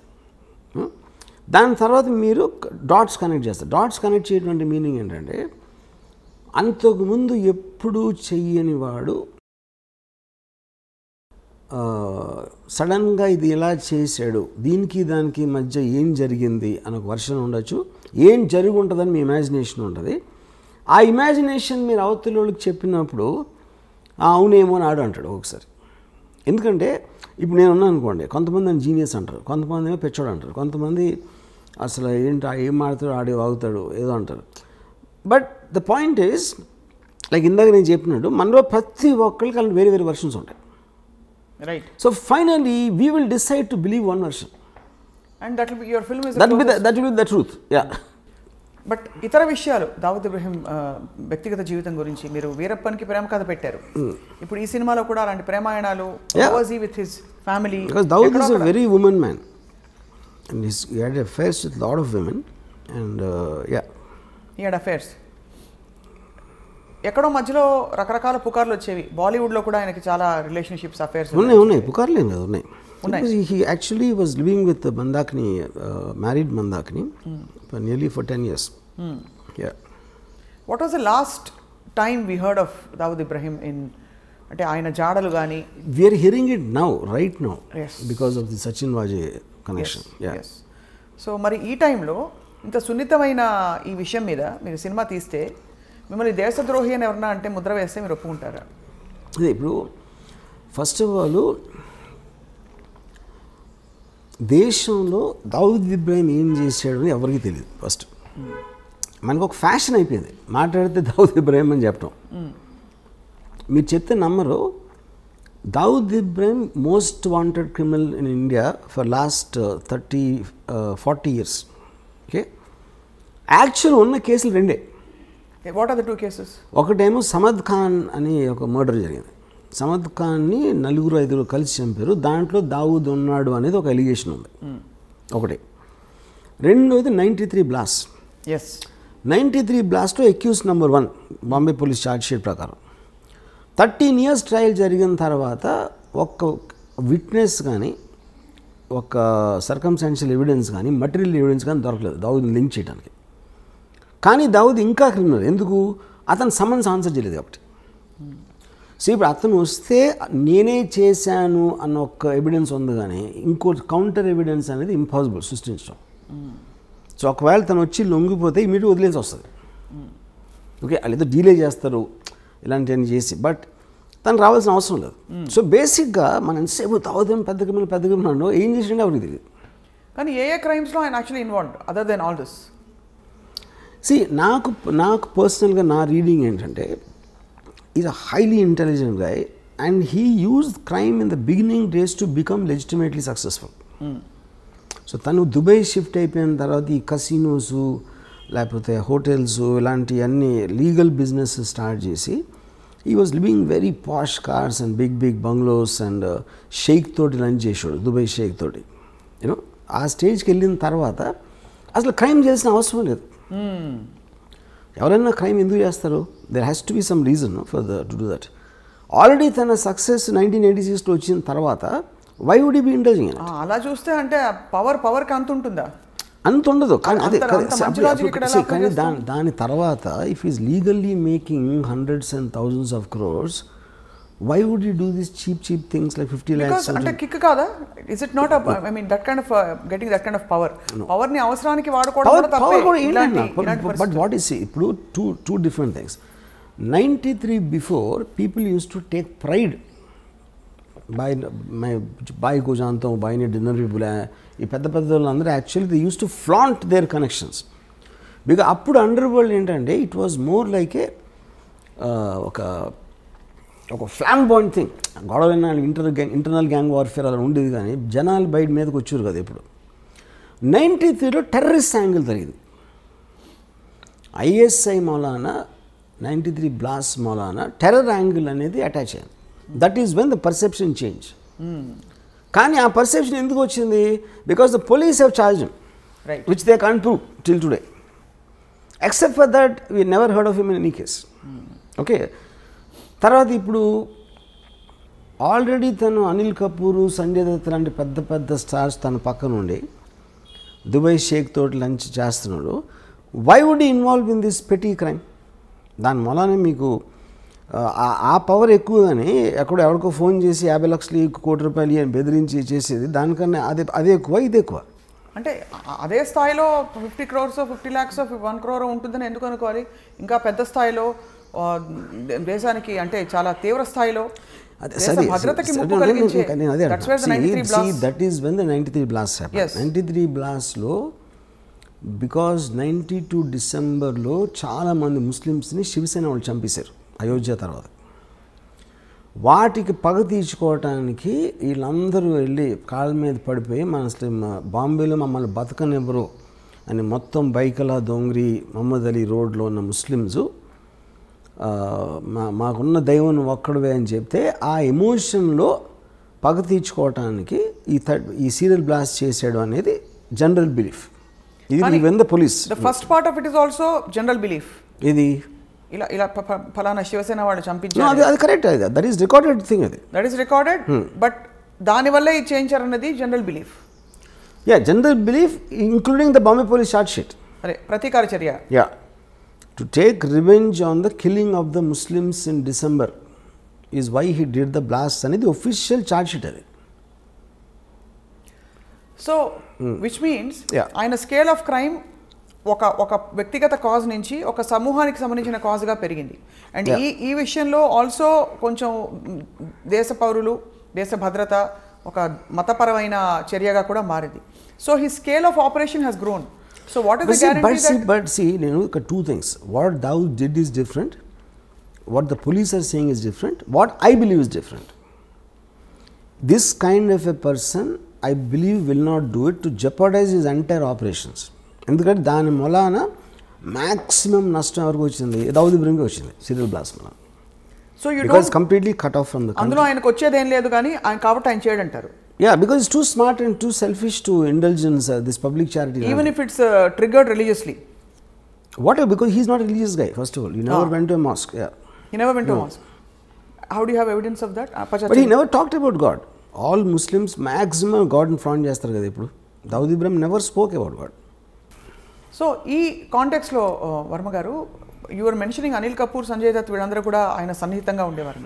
ఆ సాన్నిహిత్యం అసలు ఎలా ఏర్పడుతుంది అంటే ఒక గ్యాంగ్స్టర్ అని తెలిసే వెళ్తారా బాలీవుడ్ నటులు అంటే? ఎందుకంటే ఆ టైంలో అండర్ వరల్డ్ అనే వర్డ్ మనం ఇప్పుడు యూజ్ చేసిన కాంటెక్స్లో ఉండేది కదా అసలు. వాళ్ళందరూ పవర్ఫుల్ పీపుల్ అక్కడ. బడా ఆద్మీ బహుత్ ఏ హై ఆయనకి ఒక హీరో లాగా చూసేవారు గ్యాంగ్స్టర్స్ని. వీళ్ళు హీరోలు అందరూ కూడా సిటీలో ఇప్పుడు ఫర్ ఎగ్జాంపుల్ పరిటాల రవి ఉన్నాడు. Paritala Ravi very violent and dangerous గా అంటారు. మొత్తం మీకు అనంతపూర్ జిల్లాలో ఎందుకు అందరం ఎక్కించింది? అందుకే ఎక్కించింది. కానీ ఇక్కడ తేడా ఏమొస్తుంది వర్మ గారు, ప్రధానంగా ఒక అబ్స్కాండింగ్ ఇలాంటి క్రిమినల్కి ఒక పొలిటికల్ ఫేస్ ఉండే ఒక తీవ్రమైన వ్యక్తికి there is a big difference. ఈ మనిషి అందుబాటులో ఉన్నారు, ఈ మనిషి తప్పించుకుని వెళ్తున్నాడు కాబట్టి ఎక్కడున్నాడో తెలియదు. ఈచ్ పర్సన్ తను ఉన్న పొజిషన్, తను ఉన్న సిచ్యువేషన్లో తనకు అనుగుణంగా అడ్వాంటేజ్ తీసుకుంటాడు. పరిటాల రవి అనే మనిషి అనంతపూర్లో ఉన్నాడు. అనంతపూర్లో ఏమేమి మనకు వర్కౌట్ అయితే వేరే ఉంటాయి. దుబాయ్లో దావుద్ ఇబ్రహీం అంటే తనకు వేరే వర్కౌట్ అవుతాయి. వీళ్ళకి ఉండే ఫ్యాసినేషన్ ఆయనకి ఫిల్మ్ స్టార్స్ పట్ల ఎందుకు ఉండేది fascination? That is very this because he deliberately wanted to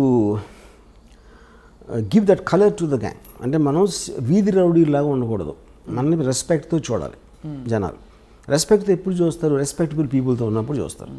అందుకని పెద్ద పెద్ద పార్టీలు ఇచ్చి ఈ ఫిల్మ్ స్టార్స్ని, పొలిటికల్ లీడర్స్ని, క్రికెట్ ప్లేయర్స్ని ఇలా అందరినీ ఇన్వైట్ చేసేవాడు. సో వాళ్ళ పక్కన నుంచున్నాడు కాబట్టి తనకు కూడా ఒక లెజిటిమసీ వచ్చేస్తుంది, which is a planned purpose. I did that. Right. And ఎవరెవరు అంటే వెళ్ళకపోయే క్వశ్చన్ ఉండదు. ఆయన దావుద్ ఇబ్రహీం పిలిచాక ఇంపాసిబుల్. యా, రావు అని చెప్పాలి. A very big man calls you in a nice way not to do a crime. ఎందుకు వెళ్ళరు మీరు? అంటే ఎందుకు క్రిమినల్స్తో మనకు ఎందుకు అని అనుకోవాలి కదా. అది అంటే ఇప్పుడు క్రిమినల్స్ అంటే ఇప్పుడు పిక్ పాకెట్ క్రిమినలే, దావుద్ ఇబ్రహీం క్రిమినలే. కానీ తనకున్న ఇమేజు ఇప్పుడు ఎవ్రీబడి వాంట్స్ పవర్ఫుల్ ఫ్రెండ్స్. ఫలానా ఒకటి తెలిస్తే ఎప్పుడైనా మనకు పనికొస్తాడు. ఎప్పుడైనా మనం ఏం చేయట్లేదు, మనం క్రైమ్ చేయట్లా. రైట్. కానీ పవర్ఫుల్ పీపుల్ తెలియటంలో తప్పే ఉంది అని ఒక అట్రాక్షన్ అందరికీ ఉంటుంది. ఎప్పుడు అది పోయింది? 93 బ్లాస్ట్ తర్వాత పోయింది. Because that was murder of public innocent people. That was a terror incident. That is when everybody cut of their links with Dawood Ibrahim, which is the reason తను చాలా ఎఫెక్టెడ్ దానికి. అందుకే అలా ఎఫెక్ట్ అతను ముందే తెలుసు కాబట్టి అతను చేసి ఉండడని నా బిలీఫ్. మీ సినిమాలో ఈ ఆస్పెక్ట్స్ అన్ని అడ్రస్ అవుతారా, చేస్తారా అసలు? Of course. అంటే ద 93 బ్లాస్ట్ ఆల్సో ఇవన్నీ they are going to be part of everything. Ya, yes. And అది సీరియస్లో ఉండదు, సినిమాలో ఉండదు. సినిమాలో 1982 మధ్యలో ఉంటుంది స్టోరీ. సో ఎమర్జెన్స్ వరకు మీ సినిమా. యా, ఆ తర్వాత జరిగిన కార్యకలాపాలు అన్ని సిరీస్, అవన్నీ సిరీస్లో ఉండబోతున్నాయి. So how are you going to, అంటే ఇప్పుడు ఎంత మీరు నార్కోస్ లాంటివి చూసినా ఇది ఒక రియల్ లైఫ్ సంఘటన, అందులో మన దేశానికి సంబంధించిన సంఘటన. సరే మీరు దేశభక్తి ఉందే లేదు అని చెప్పినా కూడా ఎక్కడో అక్కడ మీకు కొంచెం ఉంటుంది కదా, అంటే ఒక విధమైన concern. How are you going to justify making series on this? I am not telling first of all justifying that Dawood Ibrahim is good for the country or bad for the country. జరిగిన చూపెడతాను. Then it's up to the people. ఇప్పుడు నేను మన దేశానికి స్వాతంత్రం తెచ్చిన దావుద్ ఇబ్రాహిం చెప్పట్లేదు కదా నేను. What exactly he's I'm showing that. Right. It like a documentation of a full story, big story that shook up the entire country at one point of time. Right. Ram Gopal Varma గారు, దావుద్ ఇబ్రాహింని ఎప్పుడైనా కలిసే అవకాశం కానీ ఆలోచన కానీ మీకుందా? ఆయనకు ఈ సినిమా తర్వాత ఉంటుంది అనుకుంటారా? I don't think so. ఎందుకంటే Dawood Ibrahim is a highly secretive person. Last మరి ఆ సీక్రెట్స్ అన్ని మీరు బయట పెట్టేస్తున్నారు కదా ఈ సినిమాలో. కాదు, నేను అనేది తను ఇప్పుడు ఇంటరాక్షన్ నేను చెప్పేది. 35 yearsలో తన ఒక ఫోటో బయట రాలేదు. ఎందువల్ల అంటారు? అది I'm very surprise actually. And ఒక వీడియో క్లిప్ కానీ ఒక ఫోటో కానీ. And also you're wrong in saying that people are searching for him. That's not true. ఒక పాయింట్ ఏంటంటే he is under another name in Pakistan.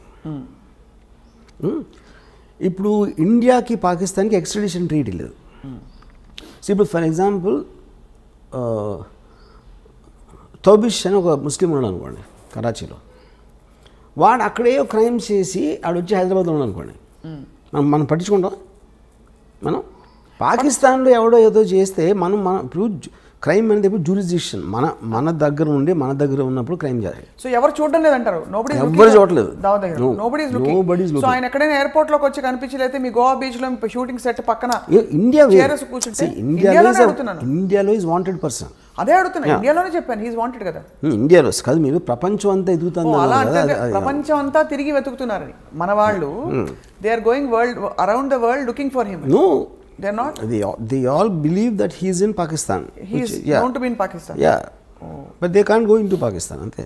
Right. Which is why he is hiding there. But now he is actually in the form of your hero. మీ పాత్రగా ఇప్పుడు తెర ముందుకు వస్తుంది Dawood Ibrahim. So మీ పాత్రని ఇష్టపడతారా జనం? చూసి కష్టపెట్టుకుంటారా? What is your gut feeling? Anybody you see as a human being, you'll always tend to like him. ఎందుకంటే human beings emotion connect అవుతారు. Right. లాజిక్ కనెక్ట్ అవుతారు, రేషనాలిటీ కనెక్ట్ అవుతారు, థాట్ ప్రాసెస్ కనెక్ట్ అవుతారు. ఇప్పుడు మీరు నార్కోస్ చూసారనుకోండి, పబ్లో ఎస్కోబార్ ముందు Dawood Ibrahim is nothing. అంత పబ్లో ఎస్కోబార్ని మనం హ్యూమన్ బీయింగ్గా చూసినప్పుడు మనం ఒక 2 seasons చూసాం కదా వరుస. ఎందుకంటే పబ్లో ఎస్కోబార్ మన లైఫ్ని డైరెక్ట్గా ఇంపాక్ట్ చేసినట్టు మనకు తెలియదు. బట్ వెంచువల్లీ మన లైఫ్ అంటే కంట్రీ కాదు కదా, eventually life. Number of people Pablo Escobar ఒక్కడిని చంపడానికి మొత్తం ప్లేన్ కూల్చాడు పబ్లో ఎస్కోబార్. అలాంటి మనిషి కూడా మీ దగ్గర నుంచి అతను రూమ్లో ఉన్నప్పుడు, అంటే సినిమా అనేది almost you are with him at that time. 100% you will get emotional with anybody like that. మీరు ఇచ్చిన అనేక ఇంటర్వ్యూస్లో వర్మ గారు మీరే చెప్పారు, మనిషి ఎప్పుడు నెక్స్ట్ ఏమిటి అని వెళ్తూ ఉండే ప్రయాణం మనిషిది.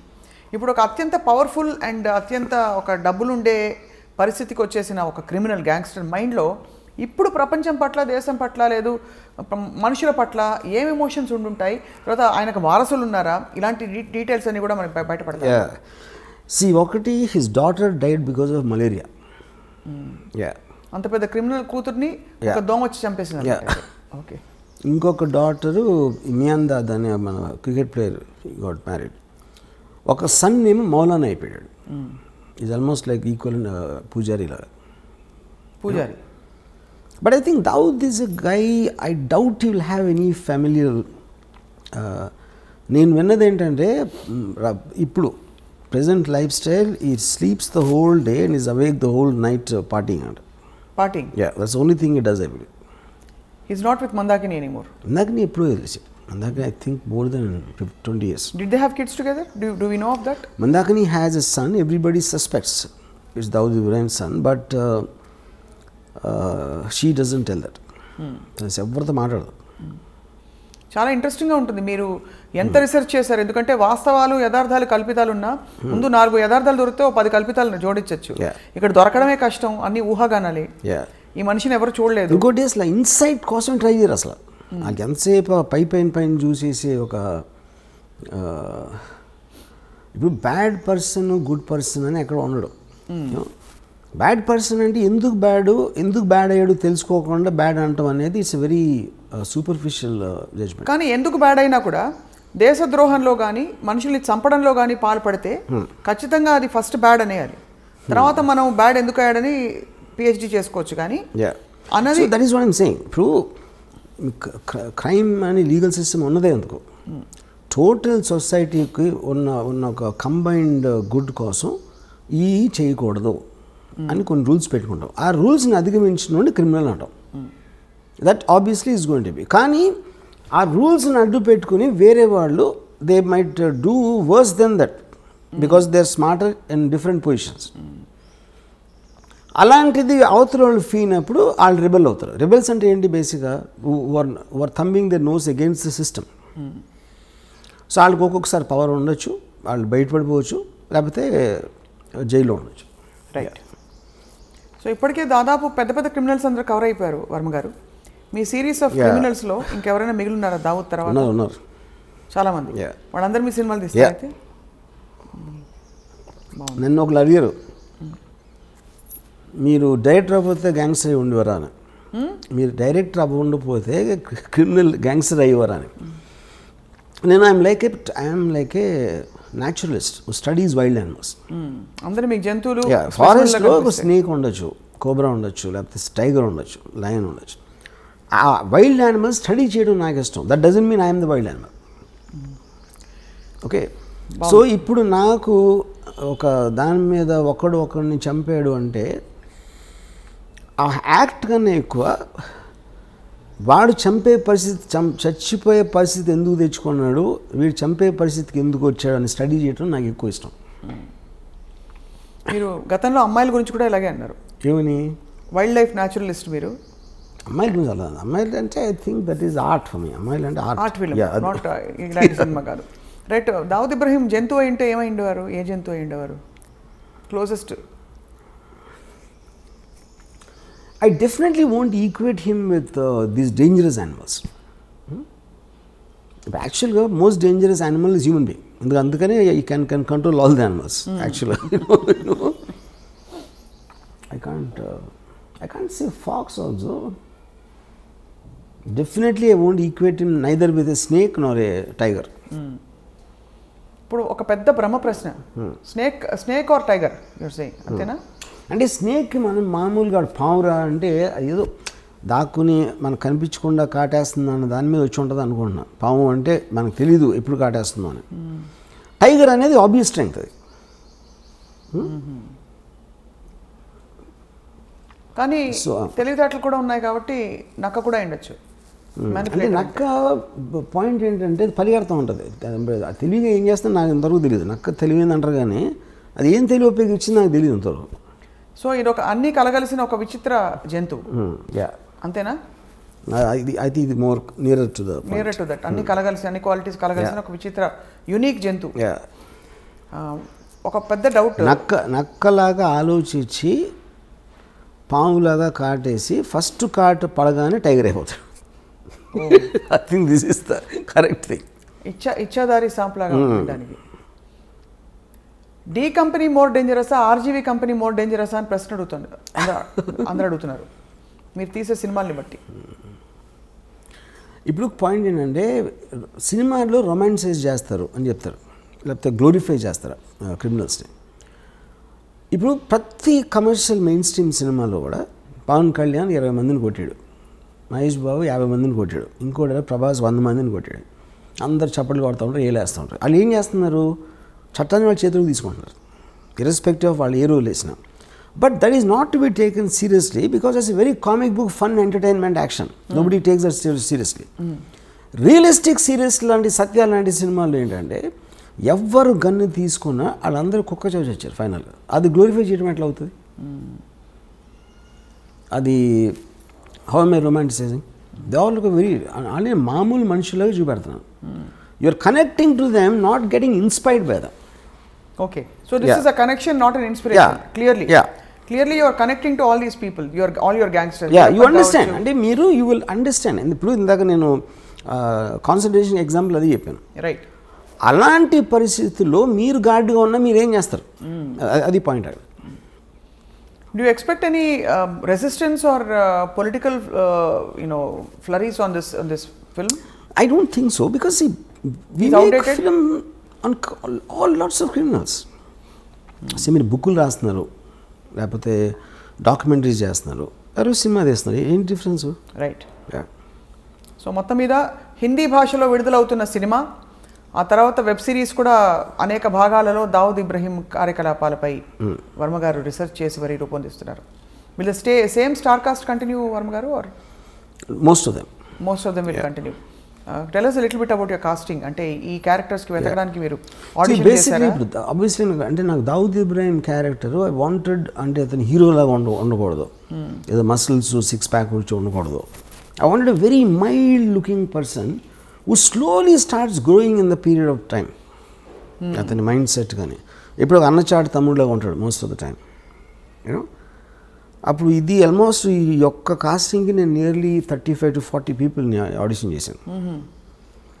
అండ్ తన brother character is very important సినిమాలో. సో ఆ బ్రదర్కి నాకు తనే పంపాడు, అశ్వత్, దావుద్ ఇబ్రహీం రోల్ ఇస్తున్నాడు. So look for this actor అంటే భలే ఉన్నాడు. ఎవరు ఎత్తునంటే నా తమ్ముడు ఉన్నాడు. In real life also they're brothers. Yeah. But ఈ ఎమర్జెన్స్ సినిమాలో మరి ప్రేమాయణాలు అవి ఉండవు, అయితే ఉండొచ్చు. ఉన్నాయి కానీ వెరీ లిమిటెడ్ టైం.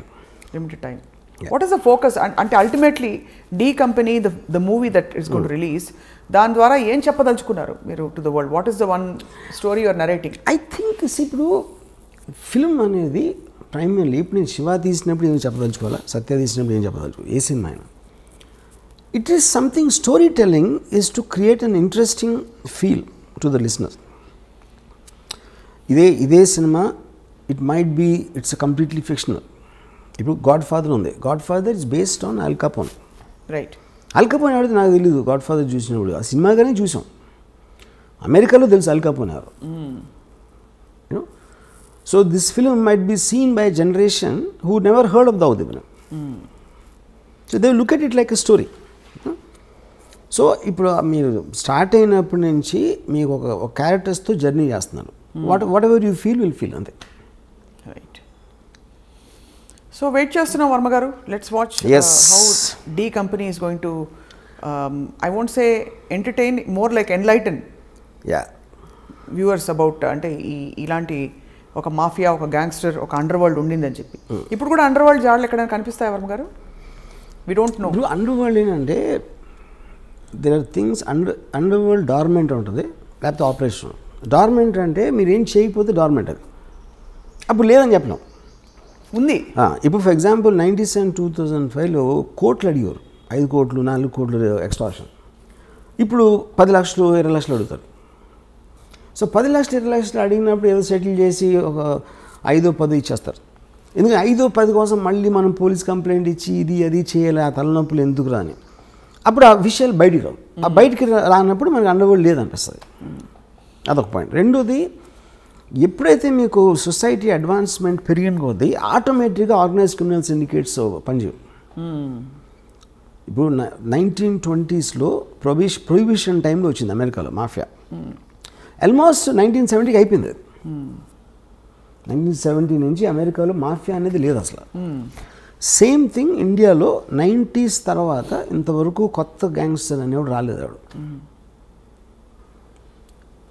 1995 ముందు వరకు వచ్చారు, కానీ 95 తర్వాత లాస్ట్ 20 yearsలో you not seen. But what is the reason? Police వ్యవస్థ ఇంకొంచెం పటిష్టమైన. yes, of course, 100%. అంటే ఇంకోటి మీకు బ్రాండ్ నేమ్ రావడం కష్టం. ఇప్పుడు బ్రాండ్ నేమ్ ఇండిపెండెంట్గా పేరు లేకుండా ఆయన క్రైమ్ చేయొచ్చు, కానీ డీ కంపెనీ ఫలానా దావుద్ ఇబ్రహీం, ఫలానా అబూ సలీం, ఫలానా చోటా షకీల్ అనేది అది సేమ్ రీజన్. ఫ్యాక్షనిజం కూడా అంతరించిపోవడానికి అదే కారణం. As much as it's unrelated. నిన్న ఇక్కడ మేదీపట్నం దగ్గర జరిగిన హత్య చూసారా? నేను చూడలే. Brutal murder. 2 లాయర్లు ఒక 2 వారాల క్రితం మర్డర్ అయ్యారు. రోడ్డు మీద చూసారా? అంటే వన్ వండర్స్. ఇప్పుడు కూడా అదే సిమిలర్.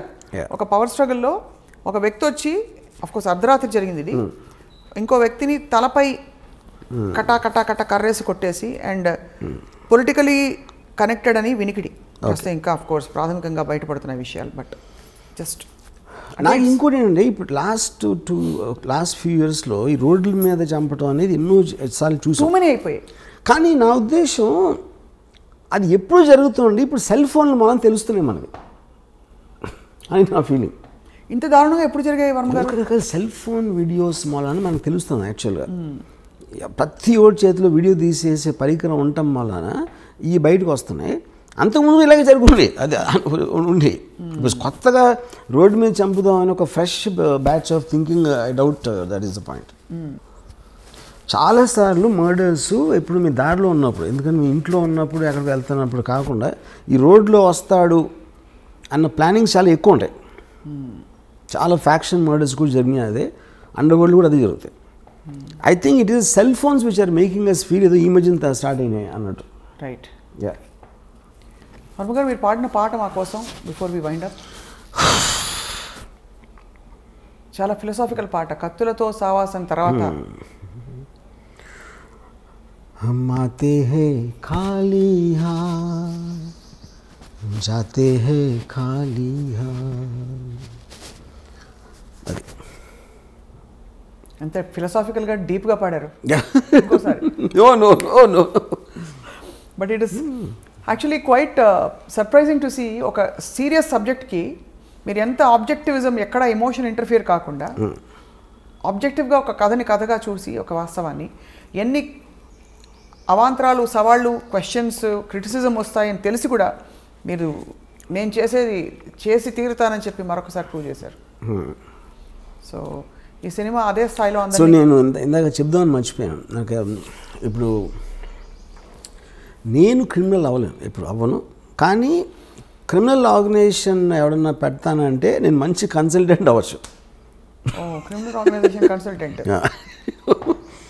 అప్పుడు ఎవరెవరు కాదు, ఏ గ్యాంగ్స్టర్స్ ఏ తప్పులు చేశారు అది మనకి రిట్రాస్పెక్ట్లో చూసాం కాబట్టి ఆ కారణాలు అర్థమైనాయి. కాబట్టి ఇలాంటివి చేయకుండా ఉండాలి, ఇలాంటి సజెషన్లు.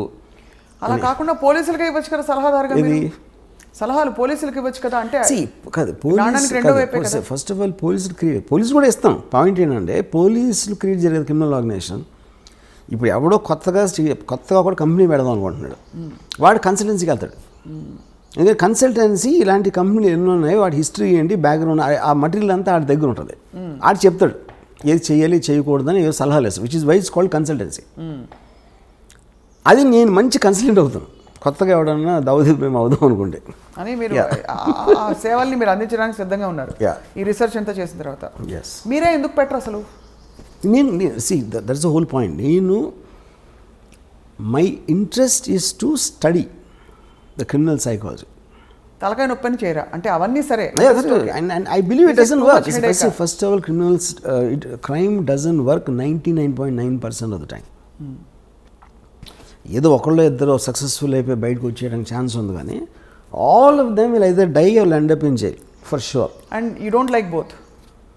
Yeah, why should I? I'd rather really study them and make films.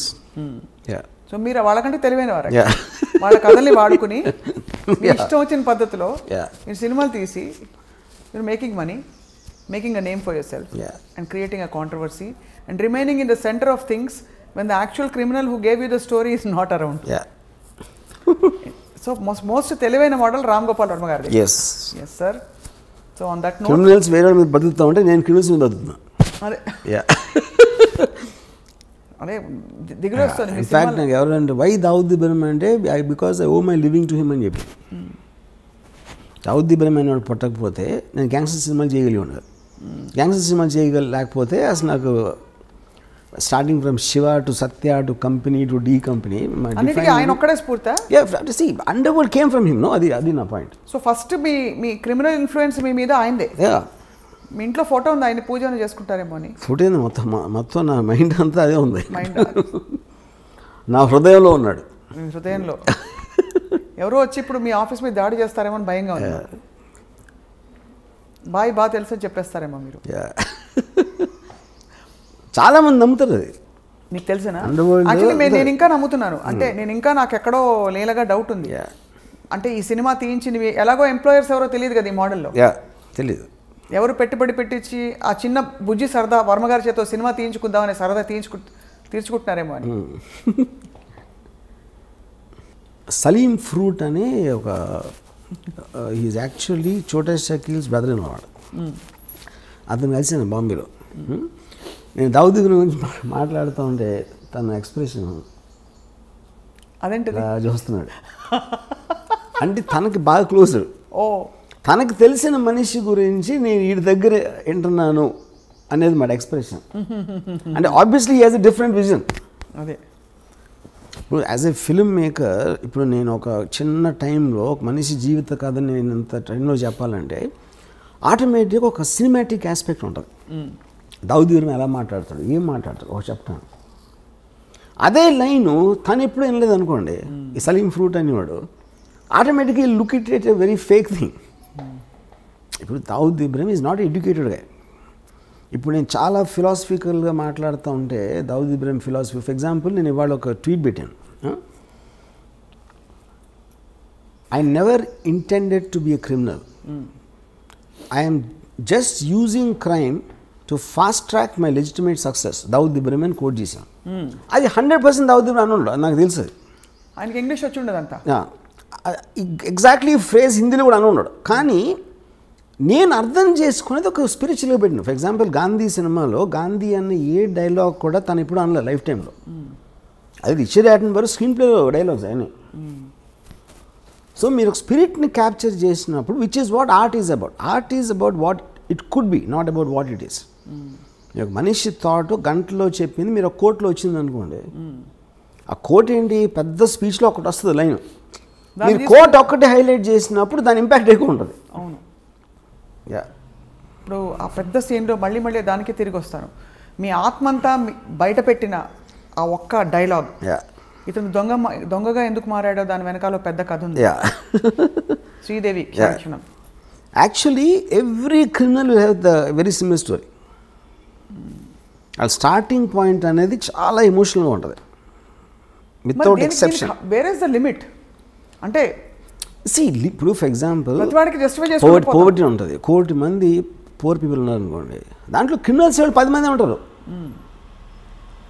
0.01% criminals అవుతారు. సో ద జస్టిఫికేషన్ అనేది మన ఇప్పుడు ఫర్ ఎగ్జాంపుల్ బతుకంతా బానిసగానే ఉండాలి అని ఒకటి ఫిక్స్ అయిపోతాడు. ఇంకో నేను బానిసగా ఎందుకు ఉండాలి అడుగుతాడు. అడిగినప్పుడు అసలు ఈ లాస్ ఈ చట్టాలని వాళ్ళకు అనుకూలంగా రాసుకున్నారు, నేను ఎందుకు దాన్ని పాటించాలి అంటే భయపడి. సో భయపడినంత మాత్రాన నేను బానిసలాగా ఉంటాను, నాకు ఇష్టం లేదు కాబట్టి నేను ఎదురు తిరుగుతాను అంటాడు. అది ఈచ్ పర్సన్. అప్పుడు సొసైటీకి ఉన్న బలంతో వాడు ఎదురుకి తిరిగినప్పుడు వాడిని నొక్కేస్తారు. నొక్కలేకపోతే ఇంకా ఎదుగుతాడు, ఇంకెప్పుడూ నొక్కుతారు, లేకపోతే ఒక్కొక్కసారి నొక్కడానికి ఛాన్స్ ఉండదు. సో ఈ ఎబిరేషన్స్, ఈ కాన్ఫ్లిక్ట్స్ అనేవి మనకు రోజు జరుగుతూ ఉంటాయి. మన ఇన్ని సంవత్సరాలు, ఇన్ని వందల వేల సంవత్సరాలు ఉన్నా కూడా ఇంకా మనం క్రైమ్తో దెబ్బలాడుతున్నాం అంటే అలాంటి మైండ్ సెట్స్ అని ఎప్పుడు పావు. అది పాయింట్. కానీ it also reflects on the system of law and order in the country. అంటే ఇలాంటి ఆఫ్ కోర్స్ మీకు ఎక్కడైనా ఫర్ ఎగ్జాంపుల్ మనకి 2010 వరకు the under world was very very operative in India. 1970లో అమెరికాలో పోయిందని చెప్పిన అన్నారు. So that absolutely depends upon the country's advancement. So ఇప్పుడు భారతదేశం అడ్వాన్స్డా కదా క్రైమ్ని కర్బ్ చేయడం? It might be far more better than Venezuela, maybe Pakistan, maybe some other country, but not as much as America. But actually objectively what do you think of how we have curbed crime? See, every country is advancing rapidly. కేవలం మనకి ఇప్పుడు social media మూలాన, ఈ cell phone videos మూలాన మనకు ఒక ఇది వస్తుంది, ఈ ఫీలింగ్ వస్తుంది, ఓ తెగ జరిగిపోతున్నాయి అసలు మర్డర్స్ అని.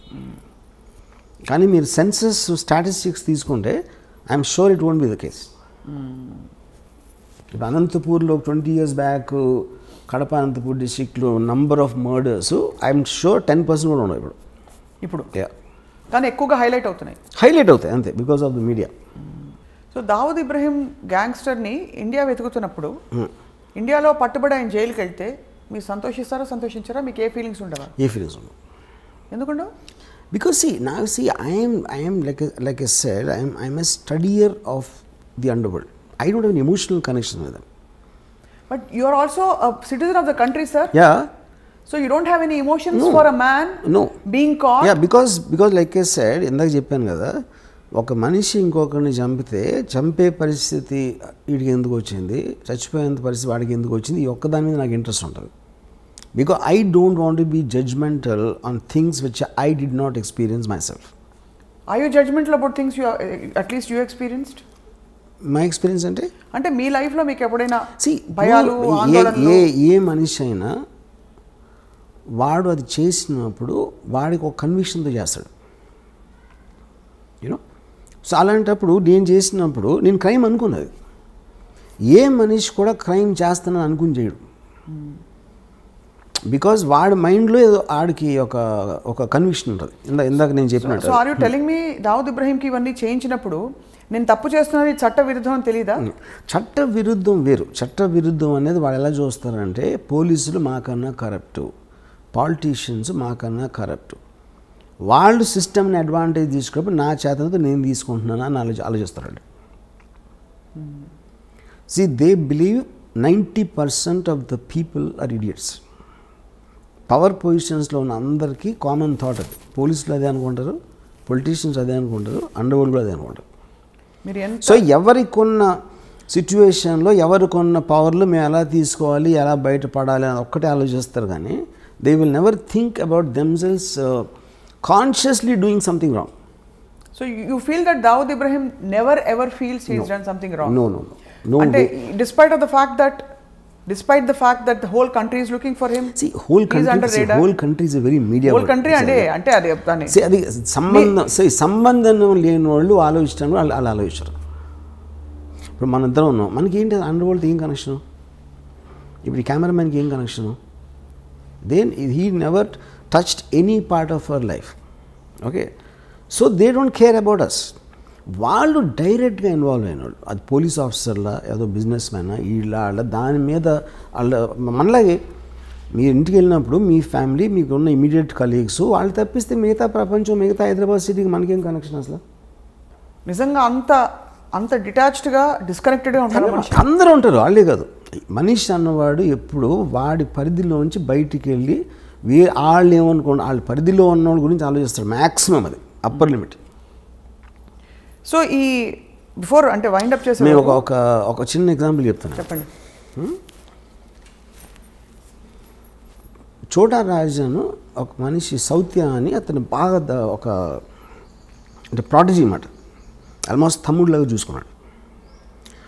చూసుకుని ఒక పర్టిక్యులర్ స్టేజ్లో దావుద్ ఇబ్రహీంకి చోటా రాజన్కి గొడవ వచ్చినప్పుడు ఈ సౌత్య అనేవాడు రాజన్తో కలిసి చోటా రాజన్ని చంపడానికి ప్లాన్ చేసి, ఆ ప్లాన్ ఏమో వర్కౌట్ అవ్వలేదు. చోటా రాజన్ పారిపోయిన తర్వాత ఇదంతా దుబాయ్లో జరిగింది. దుబాయ్లో చోటా రాజన్ కోపంతో వాడు నేను తీసుకొచ్చి ఆయన అంత పొజిషన్ చేస్తే నన్ను చంపడానికి ట్రై చేసి దావుద్ భాయ్తో చేతులు కలుపుతాడు, ఆయన చంపి తీరాలని. పక్కన వాళ్ళందరూ ఇంపాసిబుల్, అటు దుబాయ్లో ఉన్నాడు, మీరు దుబాయ్లో అనే మర్డర్ అనేది ఎప్పుడు జరగలేదు. అంటే వీడు ఏం చేశాడంటే, ఒక బాంబే నుంచి 4 తెప్పించి హిట్మెన్ని, దుబాయ్లో చేయలేదు ఎప్పుడు, కానీ ఎప్పుడు చేయనంత మాత్రాన ఫస్ట్ టైం దేనికన్నా ఫస్ట్ టైం ఉంటుంది. దావుద్ భాయ్కి పవర్ ఉంటే నాకు ఉన్నాయి కాంటాక్ట్స్ దుబాయ్లో. నేను మొత్తం అన్ని అరేంజ్ చేస్తాను. మీరు వెళ్ళి హాలిడే లాగా వెళ్ళండి దుబాయ్, అక్కడ నా వాళ్ళు వచ్చి సౌత్యాన్ని ఎలా చంపాలో వాళ్ళు ఎక్స్ప్లెయిన్ చేస్తారు. మీరు కన్విన్స్ అయితే చేయండి, చంపేసి మీరు తప్పించుకోగలుగుతామని కన్విన్స్ అయితే చేయండి, నేను చూసిన ప్లాన్ తర్వాత. లేదా మీరు హాలిడే ఎంజాయ్ చేసుకుని వెళ్ళిపోండి. ఇప్పుడు ఇంత డబ్బులు ఇస్తున్నా ఆల్రెడీ, మీరు సక్సెస్ఫుల్ అయ్యారంటే దీనికి 10 ఇస్తాను. ఒకవేళ అక్కడికి వెళ్ళి మీరు కన్విన్స్ అవ్వకపోతే మీరు తప్పించుకోగలుగుతానని, అప్పుడు మీరు హాలిడే ఎంజాయ్ చేసి వెళ్ళిపోండి, మళ్ళీ బాంబే వెళ్ళిపోండి. వీళ్ళు సరే వెళ్ళారు, దుబాయ్ లేదు. అక్కడ చోటరాజన్ మనుషులు వచ్చి వాళ్ళకి 5 స్టార్ హోటల్ పెట్టి అంతా చేసి, అక్కడి నుంచి ఒక సాయంత్రం ఏదో జిమ్, ఒక మాల్ ఉంది, మాల్లో బయట ఒక జిమ్ ఉంది. సౌత్య రోజు అక్కడికి వస్తాడు. వీళ్ళు కార్లో కూర్చొని చూశారు, అక్కడ లోపలికి వెళ్ళాడు. ఈ రాజన్ మనిషి తీసుకొచ్చి ఇక్కడి నుంచి మీరు ఈ కొంచెం ఇలా వెళ్ళి లెఫ్ట్కి తిరిగితే ఒక రోడ్డు ఉంది, ఆ రోడ్డు ఇంకో 100 మీటర్స్ చివరికి వెళ్ళి రైట్కి తిరిగితే ఇక్కడ వ్యాన్ ఉంది, ఒక రెడ్ వ్యాన్ ఉంది. మీరు రేపు సాయంత్రం ఇక్కడ వెయిట్ చేసి సౌత్య రాగానే ఆయన షూట్ చేసి చంపేసి పరిగెత్తి లెఫ్ట్కి తిరిగి రైట్కి తిరిగి వ్యాన్లో కూర్చుంటారు. ఈ వ్యాను డైరెక్ట్గా పోర్టుకి తీసుకెళ్తుంది. పోర్టు దగ్గర కస్టమ్స్ వాళ్ళు అందరినీ ఆల్రెడీ సెట్ చేశాడు రాజన్ భాయ్. వాళ్ళు మిమ్మల్ని బోట్లో ఎక్కిస్తారు. ఆ యాట ఇండియాకి వచ్చేస్తుంది అని డీటెయిల్స్ అన్నీ చెప్పి ఆ రోజు రాత్రి ఆ కస్టమ్స్ వాళ్ళు వచ్చారు కలవడానికి. వచ్చి వాళ్ళందరూ డ్రింక్స్ తాగి ఆ కస్టమ్స్ ఆఫీసర్ ఏం చెప్పాడంటే ఈ బ్లూ గేట్ ఒకటి ఉంది మీ పోర్టులోకి వచ్చిన తర్వాత, ఆ బ్లూ గేట్ దగ్గర నేను ఉంటాను, నేను ఫ్రంట్ సీట్లో ఎక్కుతాను, యూనిఫామ్లో నేను ఫ్రంట్ సీట్లో ఎక్కగానే ఎవడు నా వ్యాన్ ఆపడం, నేను డైరెక్ట్గా తీసుకెళ్ళి మిమ్మల్ని యాట ఎక్కేస్తాను అని చెప్పాడు. ఈ మొత్తం ఎలాబరేట్ డీటెయిల్ అన్నీ స్టడీ చేసి ఫైనల్గా కన్విన్స్ అయ్యాడు. కన్విన్స్ అయ్యి ఓకేనా. నెక్స్ట్ డే సాయంత్రం వచ్చాడు సౌత్య, కిందకి దిగి టపా షూట్ చేశారు. షూట్ చేసి పరిగెత్తారు, లెఫ్ట్ టర్న్ తిరిగారు, రైట్ టర్న్ తిరిగితే వ్యాన్ లేదు అక్కడ. వ్యాన్ లేదు, ఇవాళ ఇటు హెల్టర్ స్కెల్టర్ అయిపోతే ఈ లోపల దుబాయ్ పోలీసులు వచ్చి పడుకున్నారు. ఇంట్రాగేషన్లో రాజన్ మనుషులు అని చెప్పారు. అది రాజన్ కావాల్సింది. Rajan never wanted them to be escaping. ఈ కస్టమ్స్ వాళ్ళు ఎవరంటే వాళ్ళు యాక్టర్లు, వాళ్ళు కస్టమ్స్ ఆఫీసర్లు కాదు. వాళ్ళు వచ్చి కస్టమ్ ఆఫీసర్ లాగా చేసి వీళ్ళకి నమ్మకం కలిగించడానికి అలా మాట్లాడి ఈ ఫోటోలు అన్నీ చూపించారు. My goodness. ఓకే, ఇప్పుడు ఎందుకు చేశాడు చోటరాజన్ ఇది? నన్ను మీరు చంపడానికి ట్రై చేసిన నా పొజిషన్లోకి వచ్చినోని దుబాయ్లో మీకు సెంటర్లో చంపానని అని డి కంపెనీకి మెసేజ్ పంపడానికి చేశాడు. అసలు మీరు ఓకే చెప్పేదండి. ఇది అయిపోయింది కదా.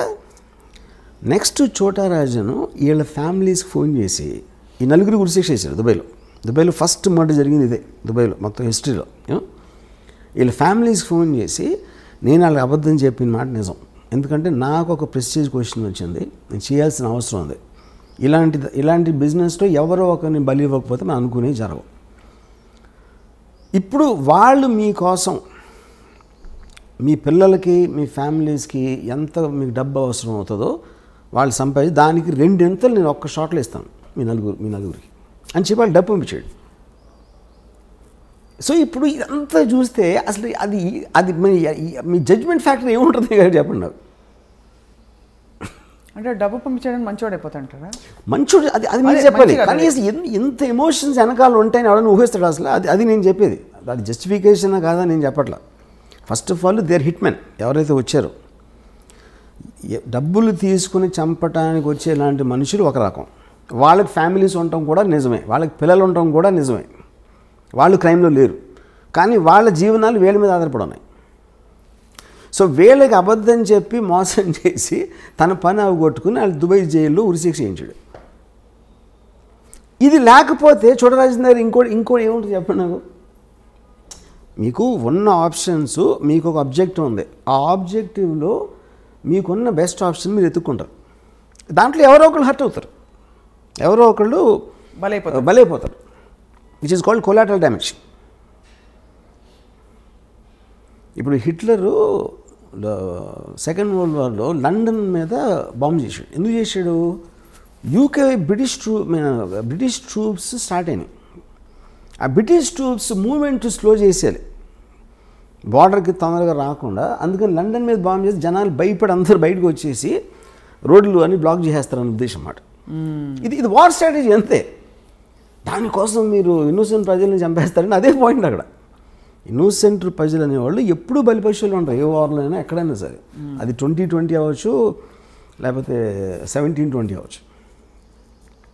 ఇది ఇంకా నేను మీకు ఉరికినాయి మన ఇంటర్వ్యూ కాబట్టి చాలా తక్కువ చెప్పాను. దీని యాక్చువల్ స్టోరీ చెప్తే కింద పడిపోతారు. ఇదంతా మీకు ఎవరు చెప్పారు? Course I have sources. You have your sources. అంటే డైరెక్ట్గా చోటరాజనే పిలిచి కూర్చోబెట్టి మీకు కప్పు కాఫీ ఇచ్చి చెప్పినట్టుగా అంత వివరంగా చెప్పారు. దీన్ని బట్టి ఇంకో విషయం కూడా అర్థమవుతుంది, గ్యాంగ్స్టర్స్కి మంచి స్క్రీన్ ప్లే ఉందని. Of course gangsters constantly drama, వాళ్ళంతా వైలెన్స్ అనేది మనం అనుకున్నది ఎక్కువ జరగదు అక్కడ. Mostly it is mind games.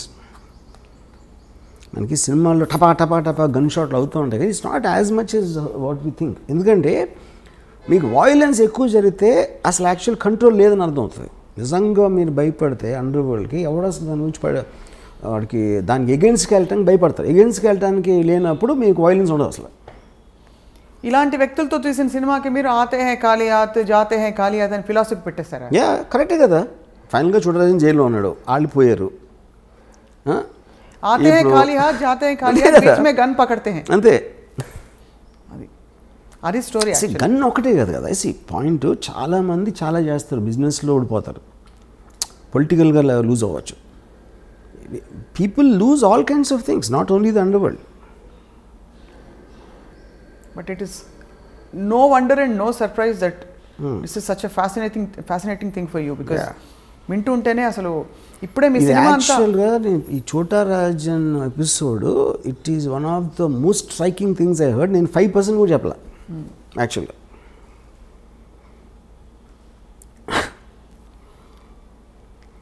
Aathe high ఖాళీ హాత్ ఎస్ జాతే హై ఖాళీ హాత్ దట్ ఎవ్రీబడి. అది ధీరుభాయ్ అమ్మాయిని కూడా అంతే కదా, మహాత్మా గాంధీ కూడా. కానీ ఆ ఫిలాసఫీ ఆయనకు ఉందా దావుద్కి? Of course. అండర్ వరల్డ్కి వచ్చి under world most of the time they prepare to die any time. అవునా? అండ్ మెయిన్గా కంటిన్యూ చేసేదానికి reason not because of power or fame, because they will make enemies in the course of that. So they ఆ enemies నుంచి protect చేసుకోవడానికి they have to continue. That will be the main reason. స్రవంతిలోకి వచ్చే అవకాశాలు ఉండవు, జనజీవన స్రవంతి ఉండదు. ఎందుకంటే మీరు శత్రువులు వచ్చినప్పుడు వాడు మీరంటే భయపడాలంటే మీ పవర్ కంటిన్యూ అవ్వాలి. సో ఆ లెక్కన మరి దావూద్ కంటిన్యూ అవుతున్నట్టే ఇప్పుడు. అంటే because is in another, why choose Dubai is because of that. Dubai is actually the most crime free zone in the world. కానీ అక్కడే చోటా రాజన్ అంత ఇంత పెద్ద సౌత్యా అనేవాడిని ఫస్ట్ టైం దుబాయ్లో మర్డర్ జరిగింది సౌత్యా ఫస్ట్. దాని తర్వాత 2 yearsకి శరత్ శెట్టి అని ఇంకోడు దావుద్ అకంప్లీస్, అతను కూడా చంపారు. సో మొత్తానికి వర్మ గారు, doctor Ram Gopal Varma, PhD in under world.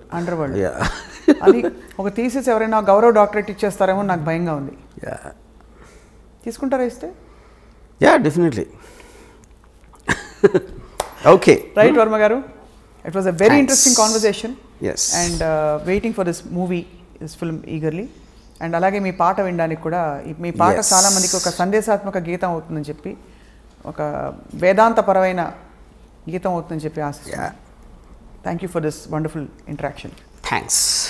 Hi, this is Isha Chavla. This is Manara Chopra. Hi, this is Kartikeya. నేను డైరెక్టర్ తేజ అని. Press the bell icon for more updates. For more such videos, please subscribe to iDream. For more videos, please subscribe to iDreams. For more videos, please subscribe to iDream. And you're watching iDream Media. Do subscribe to iDream. Subscribe to iDream Media. Do subscribe to iDream Media. Don't forget to subscribe.